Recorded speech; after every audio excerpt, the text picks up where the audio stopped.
बंदी छोड़ सतगुरु रामपाल जी परमेश्वर जी की जय हो। परम पिता परमेश्वर सारी सृष्टि के रचनहार कुल मालिक असंख्य ब्रह्मांडों के स्वामी जगत गुरु तीनों लोकों में प्रवेश करके सबका धारण पोषण करने वाले राजाधिराज आत्माधार नाथों के नाथ देवों के देव महादेव सर्वेश्वर महेश्वर मृत्युंजय अजरो अमर आदि अनादि सनातनी प्रभु जगत पिता जगदीश्वर श्री श्री 1008 की उपाधि के वास्तविक अधिकारी अकाल मूरत शब्द स्वरूपी राम वासुदेव सर्वगतम ब्रह्म परम पूज्य प्रथम पूज्य परम संत परम पुरुष परम धनी परम दयालु सत्य कबीर हक्का कबीर अल्लाहु कबीर अल्लाहु अकबर बाखबर अल्लाह ताला जगत के तारणहार जगत के मुक्तिदाता जगत के जगन्नाथ हारे के सहारे हिंदुओं के राम मुसलमानों के अल्लाह सिखों के वाहिगुरु ईसाइयों के मसीह दया के सागर दया निधि करुणा के सागर करुणा निधि स्वयंभू परिभू संकट मोचन कष्ट हरण मंगल करण दुख भंजन अविगत कबीर निर्विकार निर्विषम परमात्मा अलय अलेख सतगुरु आदि अनादि सतगुरु असली मर्यादा पुरुषोत्तम असली राम असली कृष्ण असली घनश्याम असली मुरारी राजाओं के राजा महाराजाओं के महाराजा शहंशाहों के शहंशाह सम्राटों के सम्राट भगवानों के भगवान अल्लाहों के अल्लाह प्रभुओं के प्रभु मसीहाओं के मसीह सच्चे वाहिगुरु बाबाओं के बाबा पीरों के पीर सेठों के सेठ जगत सेठ सावड़सा सेठ सर्वगुण संपन्न अनंत कोटि कलाओं के स्वामी अनंत कोटि ब्रह्मांडों के नायक योगियों में महायोगी ध्यानियों में महाध्यानी सिद्धों में परम सिद्ध ज्ञानियों में तत्व ज्ञानी ब्रह्म ज्ञानी महाज्ञानी परम ज्ञानी सर्वश्रेष्ठ ज्ञानी विज्ञानी युवा कबीर समर्थ कबीर असमवात अमित ओजा सच्चे रहनुमा करीम अल्लाह सुबहान अल्लाह दुनिया के अंतिम पैगंबर 8 सितंबर 1951 से गांव धनाना जिला सोनीपत हरियाणा भारतवर्ष की पावन भूमि पे प्रकट रियल कल की भगवान श्री नारायण साकार हरि श्री बाबा साहेब नूर अनंत परमात्मा सच्चे दरवेश सच्चे बाखबर संत श्रोमणी सतगुरु रामपाल जी परमेश्वर जी के चरण कमल में आप और हम सभी भाई बहनों का अनंत कोटि दंडवत प्रणाम। सत्साई भाई और बहनों, बहुत बड़ी दया बहुत बड़ी मेहर पूज्य गुरुदेव भगवान की परमेश्वर रामपाल जी की जिनके शुभ आशीर्वाद से विशेष आशीर्वाद से वीवीआईपी आशीर्वाद से पवित्र पुस्तक कबीर बड़ा या कृष्ण जो परम पूज्य सतगुरु रामपाल जी के सत्संगों के संग्रह के ऊपर बनी है, जो हिंदू धर्म के चारों वेद पवित्र गीता जी और 18 पुराणों के ज्ञान का निष्कर्ष निकाल कर बनाई गई है। इस पवित्र पुस्तक को पढ़ने के बाद यदि आप परम पूज्य सतगुरु रामपाल जी के चरणों में आकर नाम उपदेश ग्रहण करते हैं तो इस जन्म में आपके मोक्ष प्राप्ति में कोई संशय किसी प्रकार का नहीं है। साथ में आपकी 101 पीढ़ियों का भी उद्धार होगा, क्योंकि उनको भी भक्ति मार्ग मिलेगा, मोक्ष मार्ग मिलेगा। भाई और बहनों, ये पवित्र पुस्तक हिंदू समाज के लिए एक वरदान से कम नहीं है, क्योंकि सदियों से हमारे नादान तत्व ज्ञानहीन धर्म गुरुओं ने आचार्य शंकराचार्यों ने हमें जो शास्त्रों के विरुद्ध भक्ति करवाकर परमेश्वर से मिलने वाले लाभ से वंचित रखा है। अब ये पवित्र पुस्तक कबीर बड़ा या कृष्ण सबसे पहले तो ये साबित करेगी कि वास्तव में भगवान कौन है जिसकी भक्ति करनी चाहिए, क्योंकि भक्ति तो उस समय शुरू होती है जब हमें पहले भगवान का पता चलता है। सतयुग त्रेता द्वापर कलयुग 5000 वर्ष बीत चुका है। आज तक किसी भी धर्म के किसी भी धर्म गुरु ने परमात्मा चाहने वाली आत्माओं को परमेश्वर के विषय में नहीं बताया, परमेश्वर की परिभाषा के विषय में भी नहीं बताया, ना आत्मज्ञान के विषय में बताया, ना परमात्म ज्ञान के विषय में बताया। अब ठीक का समय आने पर स्वयं सारी सृष्टि के सृजनहार कबीर परमेश्वर सतगुरु रामपाल जी के रूप में धरती पर प्रकट हैं और सर्व धर्मों के धर्मशास्त्रों का निष्कर्ष निकालकर अपने सत्संगों के माध्यम से और पवित्र पुस्तकों के माध्यम से परमात्मा चाहने वाली आत्माओं के समक्ष पेश कर दिया है। अब ये हम आत्माओं के ऊपर निर्भर करेगा कि हम परमेश्वर चाहते हैं या फिर यहीं युगों युगों इस काल के कर्म बंधनों में जकड़े रहकर कष्ट उठाना चाहते हैं। तो इस पवित्र पुस्तक कबीर बड़ा या कृष्ण को पढ़ने के बाद अवश्य आपकी आत्मा जागृत होगी, यदि आपने भक्ति भाव से निष्पक्ष होकर रुचि लेकर इस पुस्तक को पढ़ा तो। अभी तक इस पुस्तक के ऊपर 10 वीडियो बन चुके हैं। इसी श्रृंखला में आज हमारा ये 11वें नंबर का वीडियो है। प्रत्येक वीडियो हमें अध्यात्म के विषय में बहुत कुछ बता रहा है। भाइयों और बहनों, इस पवित्र पुस्तक कबीर बड़ा या कृष्ण के ऊपर जो टॉपिक चल रहा है बहुत ही महत्वपूर्ण टॉपिक है। ऐसा ज्ञान, ऐसी रोचक कथाएं आपने अपनी जिंदगी में कभी नहीं सुना होगा। टॉपिक चल रहा है जनता की अदालत में, और जनता की अदालत में वर्तमान में जनता ही जज है, क्योंकि जनता शिक्षित है, एजुकेटेड है, अपनी आंखों से शास्त्रों में लिखी सच्चाई देखकर सत्य से परिचित हो सकती है, सत्य को स्वीकार कर सकती है। इसलिए सतगुरु रामपाल जी ने इस पवित्र पुस्तक में जनता की अदालत में जज भी जनता को ही बनाया है। मुकदमा है कबीर बड़ा या कृष्ण। श्री कृष्ण जी के पक्ष में खड़े होकर उनके जो वकील साहिबान हैं, उनकी एक लंबी चौड़ी फौज है, अर्थात हिंदू धर्म के सभी आचार्य, शंकराचार्य, संत, महंत, मंडलेश्वर श्री कृष्ण जी की तरफ से कोर्ट में उनका मुकदमा उनके वकील बनकर लड़ रहे हैं। दूसरी तरफ कबीर परमेश्वर जी, सारी सृष्टि के मालिक, वे स्वयं ही अपने अन्य रूप में अपने वकील हैं। यानी वर्तमान में वह कबीर परमेश्वर सतगुरु रामपाल जी के रूप में लीला कर रहे हैं, तो वे स्वयं ही अपने वकील हैं। और मुद्दा क्या है, मामला क्या है? श्री कृष्ण जी उर्फ विष्णु जी के वकीलों का कहना है, हिंदू धर्म गुरुओं का कहना है कि हमारे जितने भी हिंदू धर्म ग्रंथ हैं, 4 वेद है, पवित्र गीता जी है, 18 पुराण है, जितने भी उपनिषद हैं, शास्त्र हैं, इनमें श्री कृष्ण उर्फ विष्णु जी को परमपिता परमेश्वर बताया गया है, और श्री कृष्ण जी से ऊपर और कोई भगवान, कोई परमात्मा नहीं है।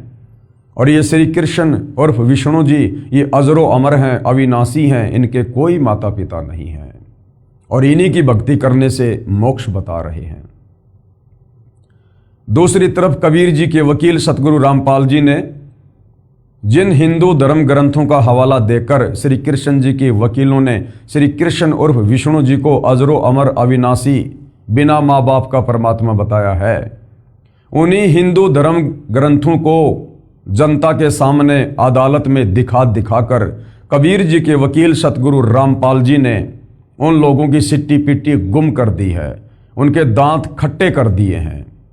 और जनता ने अपनी आंखों से देखा श्रीमद् भगवत गीता में, श्री देवी महापुराण में, श्री शिव महापुराण में कि ब्रह्मा विष्णु महेश ये तीनों देवता नाशवान हैं, ये अविनाशी नहीं हैं, ये स्वयं अपनी जन्म और मृत्यु स्वीकार कर रहे हैं।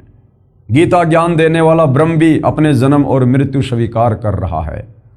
ये ब्रह्मा विष्णु महेश खुद देवी दुर्गा को अपनी माँ और इस काल ब्रह्म को अपना पिता बता रहे हैं। तो भरी अदालत में जनता ने जब सारे सबूत देखे तो जनता को वास्तव में यकीन हुआ कि सदियों से जो गूढ़ सच्चाई हमारे धर्म ग्रंथों में विद्वान थी, लेकिन हमारे ये नादान धर्म गुरु ये केवल एक संस्कृत भाषा के विद्वान थे, इन्हें तत्व ज्ञान नहीं था, जिस कारण से संकेतों में लिखी हुई, कोड वर्ड में लिखी हुई 4 वेदों का सार पवित्र गीता जी के अनुवाद को करते समय भी इन्होंने गलतियां की और यथार्थ अनुवाद जनता को करके नहीं दे पाए, और जनता को शास्त्र विरुद्ध साधना पर लगाकर रखे हुए थे। अब धीरे धीरे जनता की आंखें खुल रही हैं और जनता जान रही है, पहचान रही है कि वास्तव में समर्थ भगवान तो कबीर जी ही हैं। और धीरे धीरे कबीर जी के वकील सतगुरु रामपाल जी से जनता अदालत में अध्यात्म को लेकर प्रश्न कर रही है, और सतगुरु रामपाल जी एक एक प्रश्न का सटीक और प्रमाणित जवाब दे रहे हैं। इसी प्रश्नोत्तरी में अब आगे कबीर जी के वकील सतगुरु रामपाल जी कबीर परमेश्वर जी की अमृतवाणी से सृष्टि रचना को समझा रहे हैं कि कबीर परमेश्वर जी की अमृतवाणी में जब ये 650 साल पहले बनारस के काशी में लहर तारा तालाब पर कमल के विकसित फूल पर शिशु रूप में प्रकट हुए और बड़े होने की लीला करते हुए 120 वर्ष तक उन्होंने अपने तत्व ज्ञान का प्रचार किया।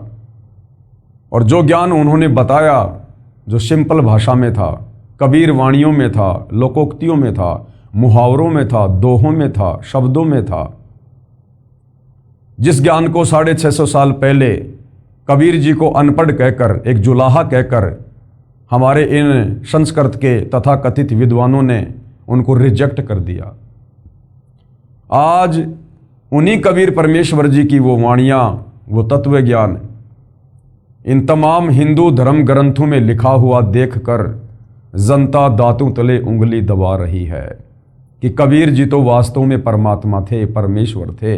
और परमेश्वर सर्वज्ञ होते हैं, सर्व भाषाओं के ज्ञाता होते हैं, उन्हें पढ़ने लिखने की आवश्यकता नहीं पड़ती है। तो हमारे नादान धर्म गुरु धरती पर आए, परमेश्वर को भी नहीं जान पाए, नहीं पहचान पाए। वे स्वयं भी मोक्ष से वंचित रहे, हमारे पूर्वजों से भी भक्ति विरुद्ध साधना करवा कर उन्हें प्रेत योनियों में भेज दिया, नीच योनियों में भेज दिया। और अब उनके श्राद्ध निकलवा कर, गीता जी के अनुसार श्राद्ध निकालना भूत पूजा, हमसे भी भूत पूजा करवा रहे हैं, श्राद्ध निकलवा रहे हैं, पाखंड पूजा करवा रहे हैं, उन्हीं प्रेत योनियों में उन पूर्वजों के पास भेजने के लिए। तो जनता सतगुरु रामपाल जी का धन्यवाद कर रही है और साथ में अध्यात्म में रुचि ले रही है। और आज जनता की अदालत में सतगुरु रामपाल जी जनता के सामने कबीर परमेश्वर जी की अमृतवाणी में सृष्टि रचना को प्रमाणित कर रहे हैं, जो बहुत ही ध्यान से सुनने की आवश्यकता है। पवित्र पुस्तक कबीर बढ़ाया कृष्ण, पूज्य कबीर परमेश्वर अर्थात कबीर देव, ये जो शब्द है कबीर देव, ये वेदों में लिखा हुआ है। यानी वेदों में कबीर परमेश्वर जी को कबीर अग्नि और कबीर देव और कवि के नाम से संबोधित किया गया है। साधारण भाषा में हम उनको कबीर साहिब या कबीर परमेश्वर जी बोलते हैं। तो कबीर परमेश्वर जी की अमृतवाणी में सृष्टि रचना, यानी 650 साल पहले उन्होंने जो अमृतवाणी बोली, जो आदरणीय धर्मदास जी के द्वारा कबीर सागर के रूप में लिपिबद्ध कर ली गई, जिसको पांचवा वेद सूक्ष्म वेद कहते हैं, उसमें सृष्टि रचना को लेकर क्या कुछ कहा गया है, जिसका समर्थन आज हमारे चारों वेद, गीता जी और पुराण भी कर रहे हैं। तो देखिएगा ध्यान से।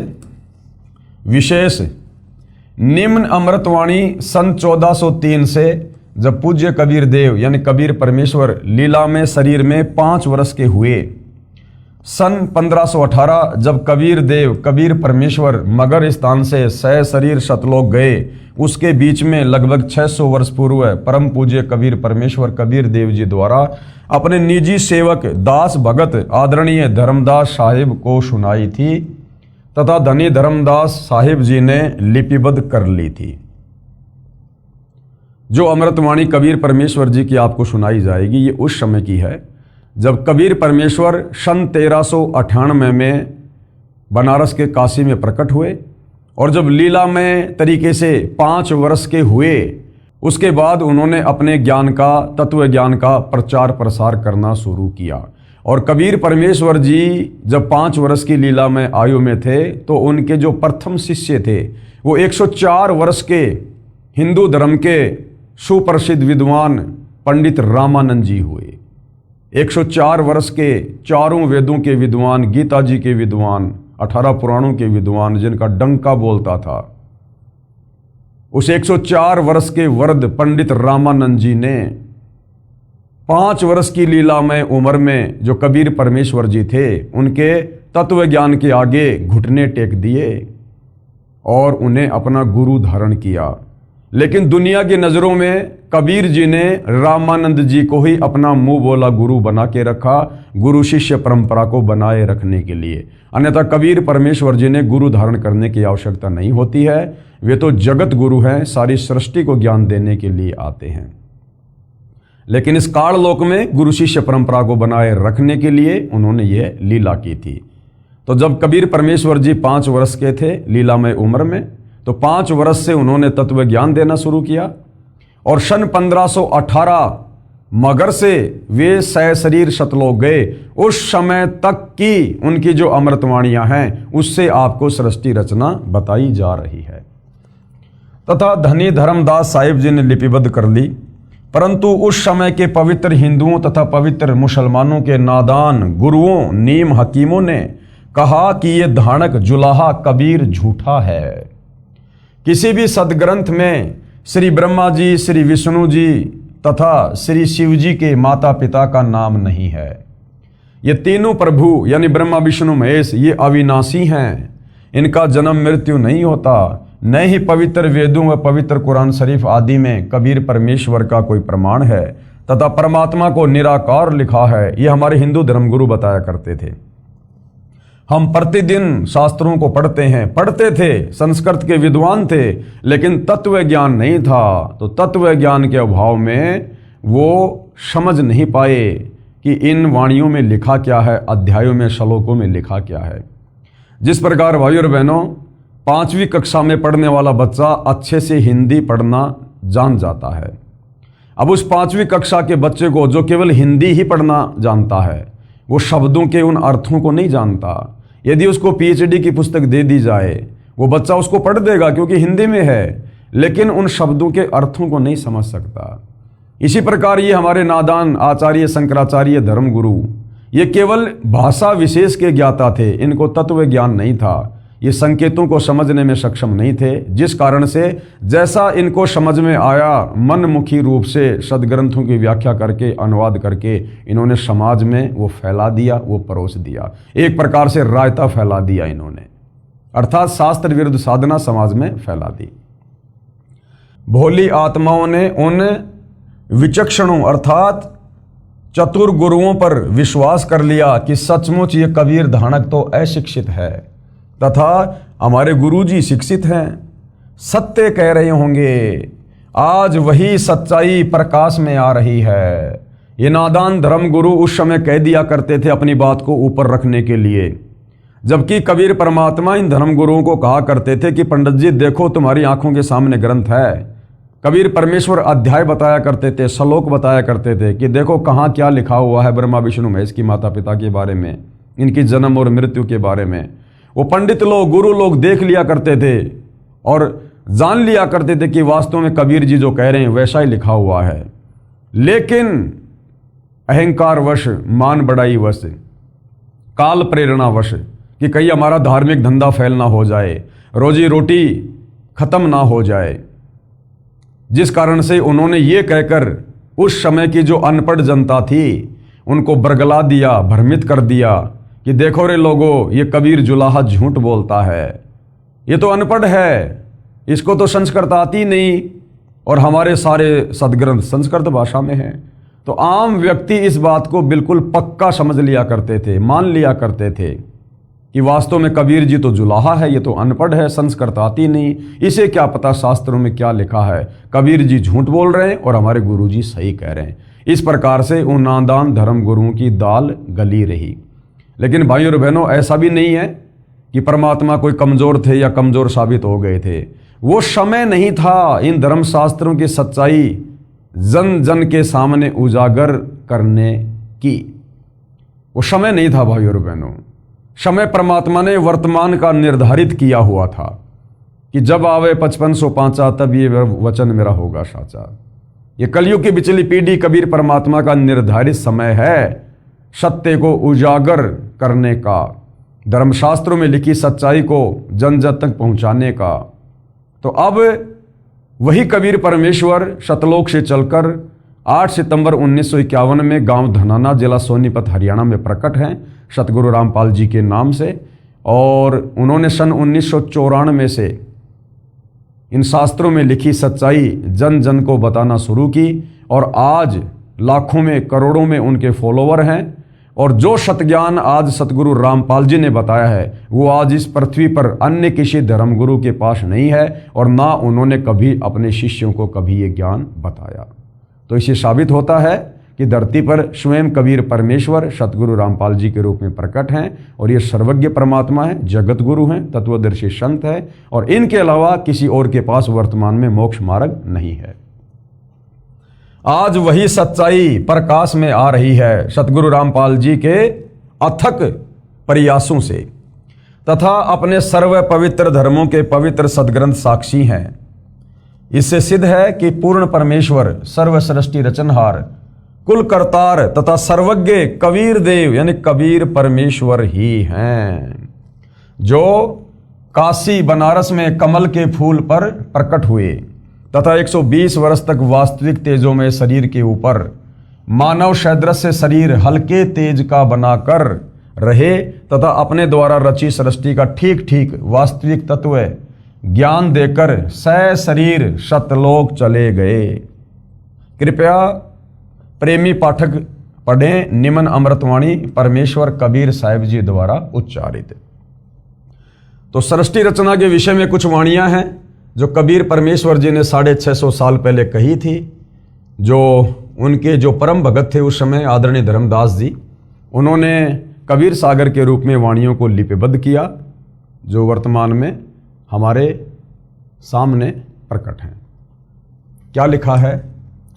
धर्मदास ये है जग बोराना, धर्मदास ये सारी दुनिया बेखबर है परमात्मा से, तत्व ज्ञान से, और कोई न जाने ये पद परवाना। पद परवाना, पद यानी भक्ति की वास्तविक जानकारी, वे ऑफ वर्शिप। उस भक्ति की वास्तविक जानकारी यहां पर किसी के पास नहीं है, किसी धर्म में किसी धर्म गुरु के पास नहीं है। धर्मदास ये जग बोराना, कोई न जाने पद निर्वाणा, यानी मोक्ष पद के विषय में कोई नहीं जानता यहां। यही कारण मैं ये कथा पसारा, इसी कारण धर्मदास मैंने ये तत्व ज्ञान दिया है, तेरे को ये कथाएं सुनाई है मैंने। और जग से कहिए एक राम नियारा, जग यानी संसार, संसार में केवल श्री राम, दशरथ पुत्र श्री राम, कौशल्या का बेटा श्री राम जो त्रेता युग में आया। तो परमात्मा कह रहे राम राम शब जगत बखाने, आदि राम कोई बिरला जाने। वास्तव में वो आदि राम, सारी सृष्टि की रचना करने वाला राम, वो दशरथ पुत्र श्री राम नहीं है। उसका तो जन्म ही त्रेता युग में हुआ था। सतयुग में भी इंसान थे, राम नाम की भक्ति करते थे, तो सतयुग में तो कोई श्री रामचंद्र जी को जानता ही नहीं था। तो वास्तविक राम वो कबीर राम है। और ये कबीर परमात्मा चारों युगों में आते हैं। यही कबीर परमेश्वर जो 650 साल पहले अपने वास्तविक नाम, वैदिक नाम कबीर देव से आए, सतयुग में ये सतसुकृत ऋषि के नाम से आए, यही तत्व ज्ञान दिया। त्रेता में मुनिंदर ऋषि के नाम से आए, द्वापर में करुणा में ऋषि के नाम से आए, और कलयुग में वैदिक नाम कबीर नाम से आए। परमेश्वर की वाणी है, सतयुग में सत सुकृत कह टेरा, और त्रेता नाम मुनिंदर मेरा, द्वापर में करुणा में कहाया, और कलयुग में नाम कबीर धराया। यानी चारों युगों में परमात्मा भिन्न भिन्न नाम से आए, और वर्तमान में वही कबीर भगवान इस कलयुग की बिचली पीढ़ी में मोक्ष के प्राइम टाइम में सतगुरु रामपाल जी के नाम से प्रकट हैं, विद्यमान है, और वही अपना तत्व ज्ञान दे रहे हैं। तो धर्मदास संसार से कहना कि वास्तव में राम तो कोई न्यारा ही है, जिससे मुक्ति होगी, मोक्ष होगा। यही ज्ञान जग जीव सुनाओ, धर्मदास जो ज्ञान मैंने तेरे को सुनाया है तत्व ज्ञान, यही तू आगे फैला, अन्य जीवों को सुना, और सब जीवों का भ्रम नसाओ, और सबकी भ्रमणा निकाल दो। जैसे धर्मदास तू भ्रमित था, तू पहले श्री विष्णु को अपना इष्ट मान के पूजा करता था, अब तेरे को तत्व ज्ञान हुआ और अब तू सत्य पुरुष की भक्ति कर रहा है।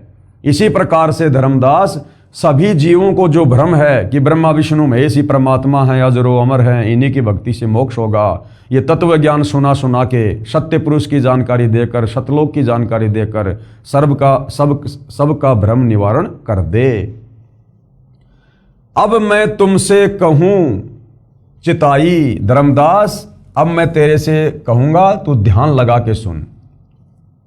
त्रिदेवन की उत्पत्ति भाई, ये त्रिदेवन यानी ब्रह्मा विष्णु महेश तीनों देवताओं की उत्पत्ति, इनका जन्म कैसे हुआ, इनकी माँ कौन है, इनका बाप कौन है, ये कितने भगवान है। अब मैं तुझे इन तीनों देवताओं ब्रह्मा विष्णु महेश की उत्पत्ति के विषय में बताता हूँ, जिनको अजरो अमर और अविनाशी ये हमारे नादान धर्म गुरु कहकर शास्त्र विरुद्ध साधना लोगों से करवा रहे हैं।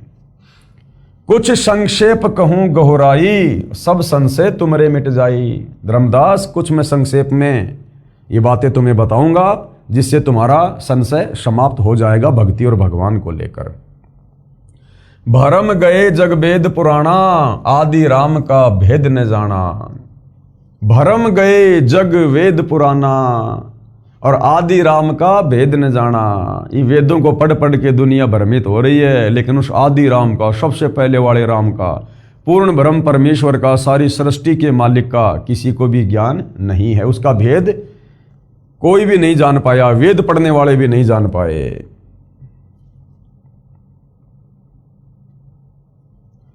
राम राम सब जगत बखाने और आदि राम कोई बिरला ही जाने। दशरथ पुत्र राम के विषय में तो सब कहते हैं कि राम राम जय जय राम श्री राम, परंतु उससे पहले वाला जो राम है, सतयुग वाला राम, उस आदि राम, उस कबीर राम के बारे में, सत्य राम के बारे में, सत कबीर के बारे में कोई नहीं जानता है। वो तो कोई बिरला ही जानेगा, बिरला, जिस पर कबीर परमेश्वर की खुद की रजा होगी, वे स्वयं उसको बताएंगे, समझाएंगे, वही जान सकता है। ज्ञानी सुने तो हृदय लगाई, यदि मेरे द्वारा बताई गई इस सृष्टि रचना को, इस तत्व ज्ञान को धर्मदास, यदि कोई ज्ञानी व्यक्ति सुनेगा, समझेगा, तो वो तो सौ सौ शुक्र मनाएगा। हृदय लगाई कि हे भगवान, ऐसा ज्ञान हमारे शास्त्रों में हर बात का प्रमाण है, आज से पहले सुना ना देखा, तो कहते हैं वो तो हृदय लगाएगा, वो तो प्रसन्न होगा, खुश होगा, सौ सौ गुण गाएगा। और इसी ज्ञान को यदि मूर्ख सुने तो गम ना पाई, और कोई मूर्ख सुनेगा तो कहेगा नहीं नहीं झूठ बोल रहे हैं, कोई सच्चाई नहीं है। माँ अष्टंगी और पिता निरंजन। ब्रह्मा विष्णु महेश की माँ कौन है? अष्टंगी, 8 भुजा वाली दुर्गा। और ब्रह्मा विष्णु महेश का पिता कौन है? निरंजन, यानी ज्योति निरंजन, काल ब्रह्म। वे जमदारुण वंशन अंजन, पहले कीन निरंजन राई। कबीर परमात्मा ने सबसे पहले सतलोक में अपने वचन से, अंडे से निरंजन की यानी काल की उत्पत्ति की, और पीछे से माया उपजाई, और उसके बाद में परमात्मा ने माया यानी ये दुर्गा अष्टंगी, इसको बनाया। सृष्टि रचना से आप भाई बहनों को अच्छे से पता है कि सबसे पहले जिस हंस आत्मा ने काल के 21 ब्रह्मांड में उसके साथ जाने के लिए हाथ खड़ा किया था, उस हंस आत्मा को परमात्मा ने एक युवा लड़की बनाया, जिसको आदि माया और ये दुर्गा कहा जाता है। माया रूप देख अति शोभा और देव निरंजन तन मन लोभा। दुर्गा के उस युवा रूप रंग को देखकर और ये ज्योति निरंजन उसके ऊपर आसक्त हो गया, अपना तन मन, अपना सब कुछ होशो हवास खो बैठा। कामदेव धर्मराय सताए, यानी ये रजोगुण के वशीभूत हो गया ज्योति निरंजन काल, और देवी को तुरंत ही दरखाए। और दुर्गा के साथ में जैसे इसने बदतमीजी बलात् करने का प्रयास किया, उसी समय दुर्गा सूक्ष्म रूप बनाकर काल के ज्योति निरंजन के पेट में गई, और वहां से परमात्मा जी से अरदास करी कि हे कबीर परमेश्वर मेरी रक्षा करो। पेट से देवी करी पुकारा, वहां सूक्ष्म रूप में काल के पेट से देवी दुर्गा ने कबीर परमात्मा से अर्ज की, हे साहेब मेरा करो उबारा, हे परमात्मा मेरी रक्षा करो, मुझे बचाओ। टेर सुनी तब हम तहां आए, जब दुर्गा की आवाज सुनी, वो पुकार सुनी, तब कबीर परमात्मा कहते हैं हम वहां पर आए और अष्टंगी के बंद छुड़वाए। अष्टंगी यानी दुर्गा 8 भुजा वाली, काल के पेट से उसको परमात्मा जी ने बाहर निकाला। सतलोक में कीन्या दुराचारी, दुराचारी सतलोक में इस काल ने, ज्योति निरंजन ने दुर्गा के साथ में, क्योंकि दुर्गा भी कबीर परमेश्वर के वचन से उत्पन्न और काल भी कबीर परमेश्वर के वचन से उत्पन्न, दोनों आपस में भाई बहन हुए। तो काल ने दुर्गा के साथ में जबरदस्ती करने का प्रयास किया, उसको परमेश्वर ने दुराचार की संज्ञा दी है, दुराचार की। तो इस ज्योति निरंजन ने दुर्गा के साथ में जबरदस्ती की, जिस कारण काल निरंजन दीन्या निकारी, कबीर परमात्मा ने इस ज्योति निरंजन काल को श्राप दे दिया कि आज के बाद तेरा नाम काल होगा और तू रोजाना 1,00,000 मानव शरीरधारी आत्माओं के सूक्ष्म शरीर से निकली वासना खाएगा और निकल जा यहाँ से सतलोक से। और 16 संकोश की दूरी पर सतलोक से 21 ब्रह्मांड सहित उसको भेज दिया, निकाल दिया। माया समेत दिया भगाई, दुर्गा सहित, क्योंकि दुर्गा ने भी गलती की। सतलोक में सारे आनंद थे, सारे ठाठ बाट थे, लेकिन काल के साथ जाने के लिए उसने हाथ खड़ा किया, स्वीकृति दी, पतिव्रता पद से गिर गई, जिस कारण से परमात्मा ने दुर्गा और काल को दोनों को 21 ब्रह्मांड सहित सतलोक से 16 संकोश की दूरी पर निकाल दिया।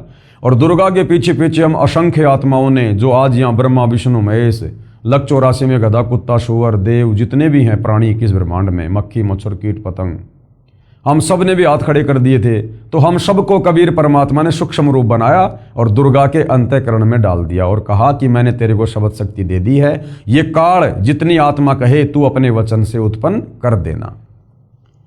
माया समेत दिया भगाई, 16 शंख कोश दूरी पर आई, यानी सतलोक से 16 शंख कोश की दूरी पर ये काल के 21 ब्रह्मांड आ गए। अष्टंगी और काल अबदोई, अब 21 ब्रह्मांड में कौन है? ये दुर्गा और काल दोनों। मंद कर्म से गए बिगोई, इन्होंने सतलोक में वो गंदा कर्म किया। गंदा कर्म मतलब दुर्गा ने तो ये गलती करी कि वो अपने परमपिता परमेश्वर के पतिव्रता पद से गिर गई हाथ खड़ा करके। और काल ने क्या मंदा कर्म किया? दुर्गा के यौवन को देखकर, रूप रंग को देखकर उसके ऊपर आसक्त होकर जबरदस्ती करने का उसने जो है कुप्रयास किया। तो इन कुकर्मों के चलते दोनों को वहां से निकाल दिया। और हम जितनी भी आत्माएं थी, हमने भी काल के साथ उसके 21 ब्रह्मांड में आने के लिए हाथ खड़ा किया, तो हमने भी सजा पाई। धर्म राय को हिकमत कीन्या और नख रेखा से भग कर लेना। अब धर्म राय इस काल को कहते हैं। इसने कहा था कि भगवान मैं सत्य का राज करूंगा, जो जैसा कर्म करेगा 21 ब्रह्मांड में उस प्राणी को वैसा ही मैं फल दूंगा, मैं धर्म का राज करूंगा, सत्य का राज करूंगा, इसलिए काल को धर्म राय भी कहते हैं। नख रेखा से भग कर लेना, अपने नाखूनों से, अपनी वचन शक्ति से, सिद्धि शक्ति से इसने यहां आकर दुर्गा को स्त्री इंद्री लगाई अपनी काम वासना की पूर्ति के लिए। धर्म राय कीन्या भोग विलासा, और इस धर्म राय काल ने दुर्गा के साथ में पति पत्नी व्यवहार किया, भोग विलास किया। माया को रही तब आशा, काल ने दुर्गा के साथ भोग विलास किया यानी सेक्स की। उसके बाद दुर्गा जो है ये प्रेग्नेंट हो गई, माया को रही तब आशा। 3 पुत्र अष्टंगी जाए, अष्टंगी यानी दुर्गा आदि माया, इसने 3 पुत्रों को जन्म दिया। 3 पुत्र अष्टंगी जाए। 650 साल पहले कबीर भगवान ने यह अमृतवाणी कही थी, जो उस समय के नादान धर्मगुरुओं ने अभिमानवश रिजेक्ट कर दिया। और आज हमारी ये पवित्र गीता, देवी महापुराण आज इस सृष्टि रचना का समर्थन कर रहे हैं कि हाँ बिल्कुल ब्रह्मा विष्णु महेश की माँ दुर्गा है और इनका जो पिता है वो काल है। 3 पुत्र अष्टंगी जाए, और क्या नाम रखे? ब्रह्मा विष्णु शिव नाम धराए। क्या नाम रखे उनके? ब्रह्मा विष्णु और शिव। 3 देव विस्तार चलाए और इनमें ये जग धोखा खाए। और यही तीनों देवता काल और दुर्गा के ये तीनों पुत्र ब्रह्मा विष्णु महेश 3 देव विस्तार चलाए। फिर इस काल ने क्या किया? 3 पुत्रों की उत्पत्ति कर दी, समय आने पर उनको तैयार कर दिया सृष्टि रचना के लिए, एक एक गुण से युक्त करके। ब्रह्मा जी को रजोगुण से युक्त कर दिया, विष्णु जी को शतोगुण से, शंकर जी को तमोगुण से। और काल ने कहा कि दुर्गा अब मैं किसी को भी अपने ओरिजिनल काल रूप में दर्शन नहीं दूंगा, और इन तीनों पुत्रों के माध्यम से अब तू मेरे एक ब्रह्मांड में सृष्टि रचना का कार्य शुरू कर। तो एक ब्रह्मांड में 3 लोकों में, पृथ्वी लोक, स्वर्गलोक और पाताल लोक, इस एक ब्रह्मांड में जो सृष्टि रचना का कार्य जो चल रहा है रजोगुण के प्रभाव से, ब्रह्मा जी के रजोगुण के प्रभाव से, यहां पर सभी जीव जबरदस्ती वासना से प्रेरित होकर संतान उत्पत्ति करते हैं। हमसे जबरदस्ती संतान उत्पत्ति करवाई जा रही है। विष्णु जी के सतोगुण के प्रभाव से ना चाहते हुए जबरदस्ती हम मोह ममता में बंधे रहते हैं, मेरा बेटी, मेरा बेटा, मेरी कार, मेरी कोठी। और श्री शंकर जी के तमोगुण के प्रभाव से लड़ाई झगड़ा, मन मुटाव, राग द्वेष, ईर्ष्या, इस प्रकार की भावना। काल ये सब कुछ क्यों करवा रहा है? अपने भोजन के लिए, क्योंकि उसे प्रतिदिन 1 लाख मानव शरीरधारी आत्माओं के सूक्ष्म शरीर से निकली वासना खाने का श्राप लगा है। जब ये मानव शरीरधारी प्राणी शरीर छोड़ता है, स्त्री या पुरुष, सबसे पहले ये जीवात्मा सूक्ष्म शरीर में काल के पास 21वें ब्रह्मांड में जहाँ पर ये रहता है, जहाँ पर इसने तपतशिला बना रखी है, ये आत्मा वहाँ जाती है सूक्ष्म शरीर में। और वहाँ पर ये काल सभी आत्माओं को प्रतिदिन 1 लाख सूक्ष्म शरीरधारी आत्माओं को तपतशिला पर भूनता है, जैसे हम तवे के ऊपर जीरा भूनते हैं, चटक चटक करता है। तो सूक्ष्म शरीर में आत्मा मरती नहीं है, लेकिन वो बहुत ज़्यादा पीड़ा सहन करती है, बेहोश हो जाती है।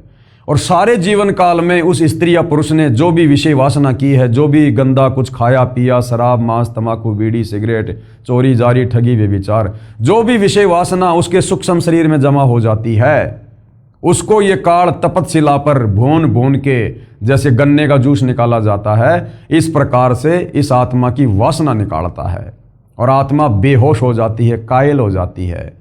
उसके बाद उस वासना को ये खाता है और उस आत्मा को फिर अपने विधान अनुसार धर्मराज के दरबार में भेज देता है। वहाँ जाकर आत्मा होश में आती है और लाइन में लगी रहती है। अब आगे गधा बनना है, कुत्ता बनना है, नरक में जाना है, स्वर्ग में जाना है, या कोई संस्कार शेष है तो वापस धरती पर जाकर मनुष्य जन्म प्राप्त करना है।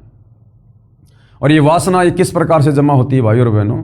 जिस प्रकार हम उदाहरण के लिए रसगुल्ला खाते हैं, आपने जैसे रसगुल्ला अपने मुंह में लिया, जीभ पर रखा, आपको एक टेस्ट आएगा रसगुल्ले का क्या स्वाद है, वो है वासना, वो वासना है।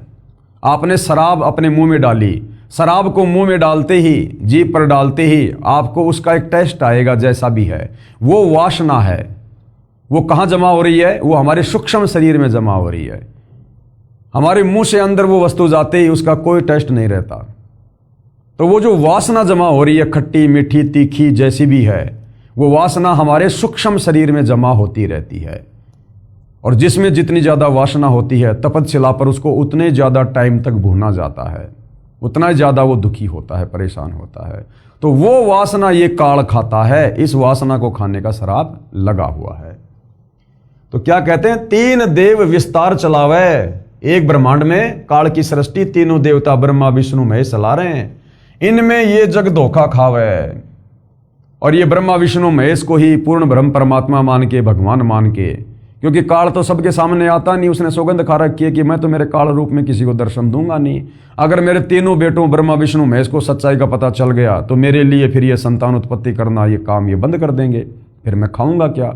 तो दुर्गा को इसने सख्त हिदायत दे रखी है कि दुर्गा मेरे बारे में, औरों को तो छोड़ो, मेरे तीनों बेटे ब्रह्मा विष्णु महेश को भी हकीकत का मत बता देना कि बेटा तेरा बाप पहले सतलोक में रहता था, ऐसे ऐसे तेरे बाप ने तप किया, गलती की, फिर तेरे बाप को कबीर भगवान ने शराप दिया, उस शराप के चलते फिर ये तुम्हारे से ये गंदा कर्म करवा रहा है।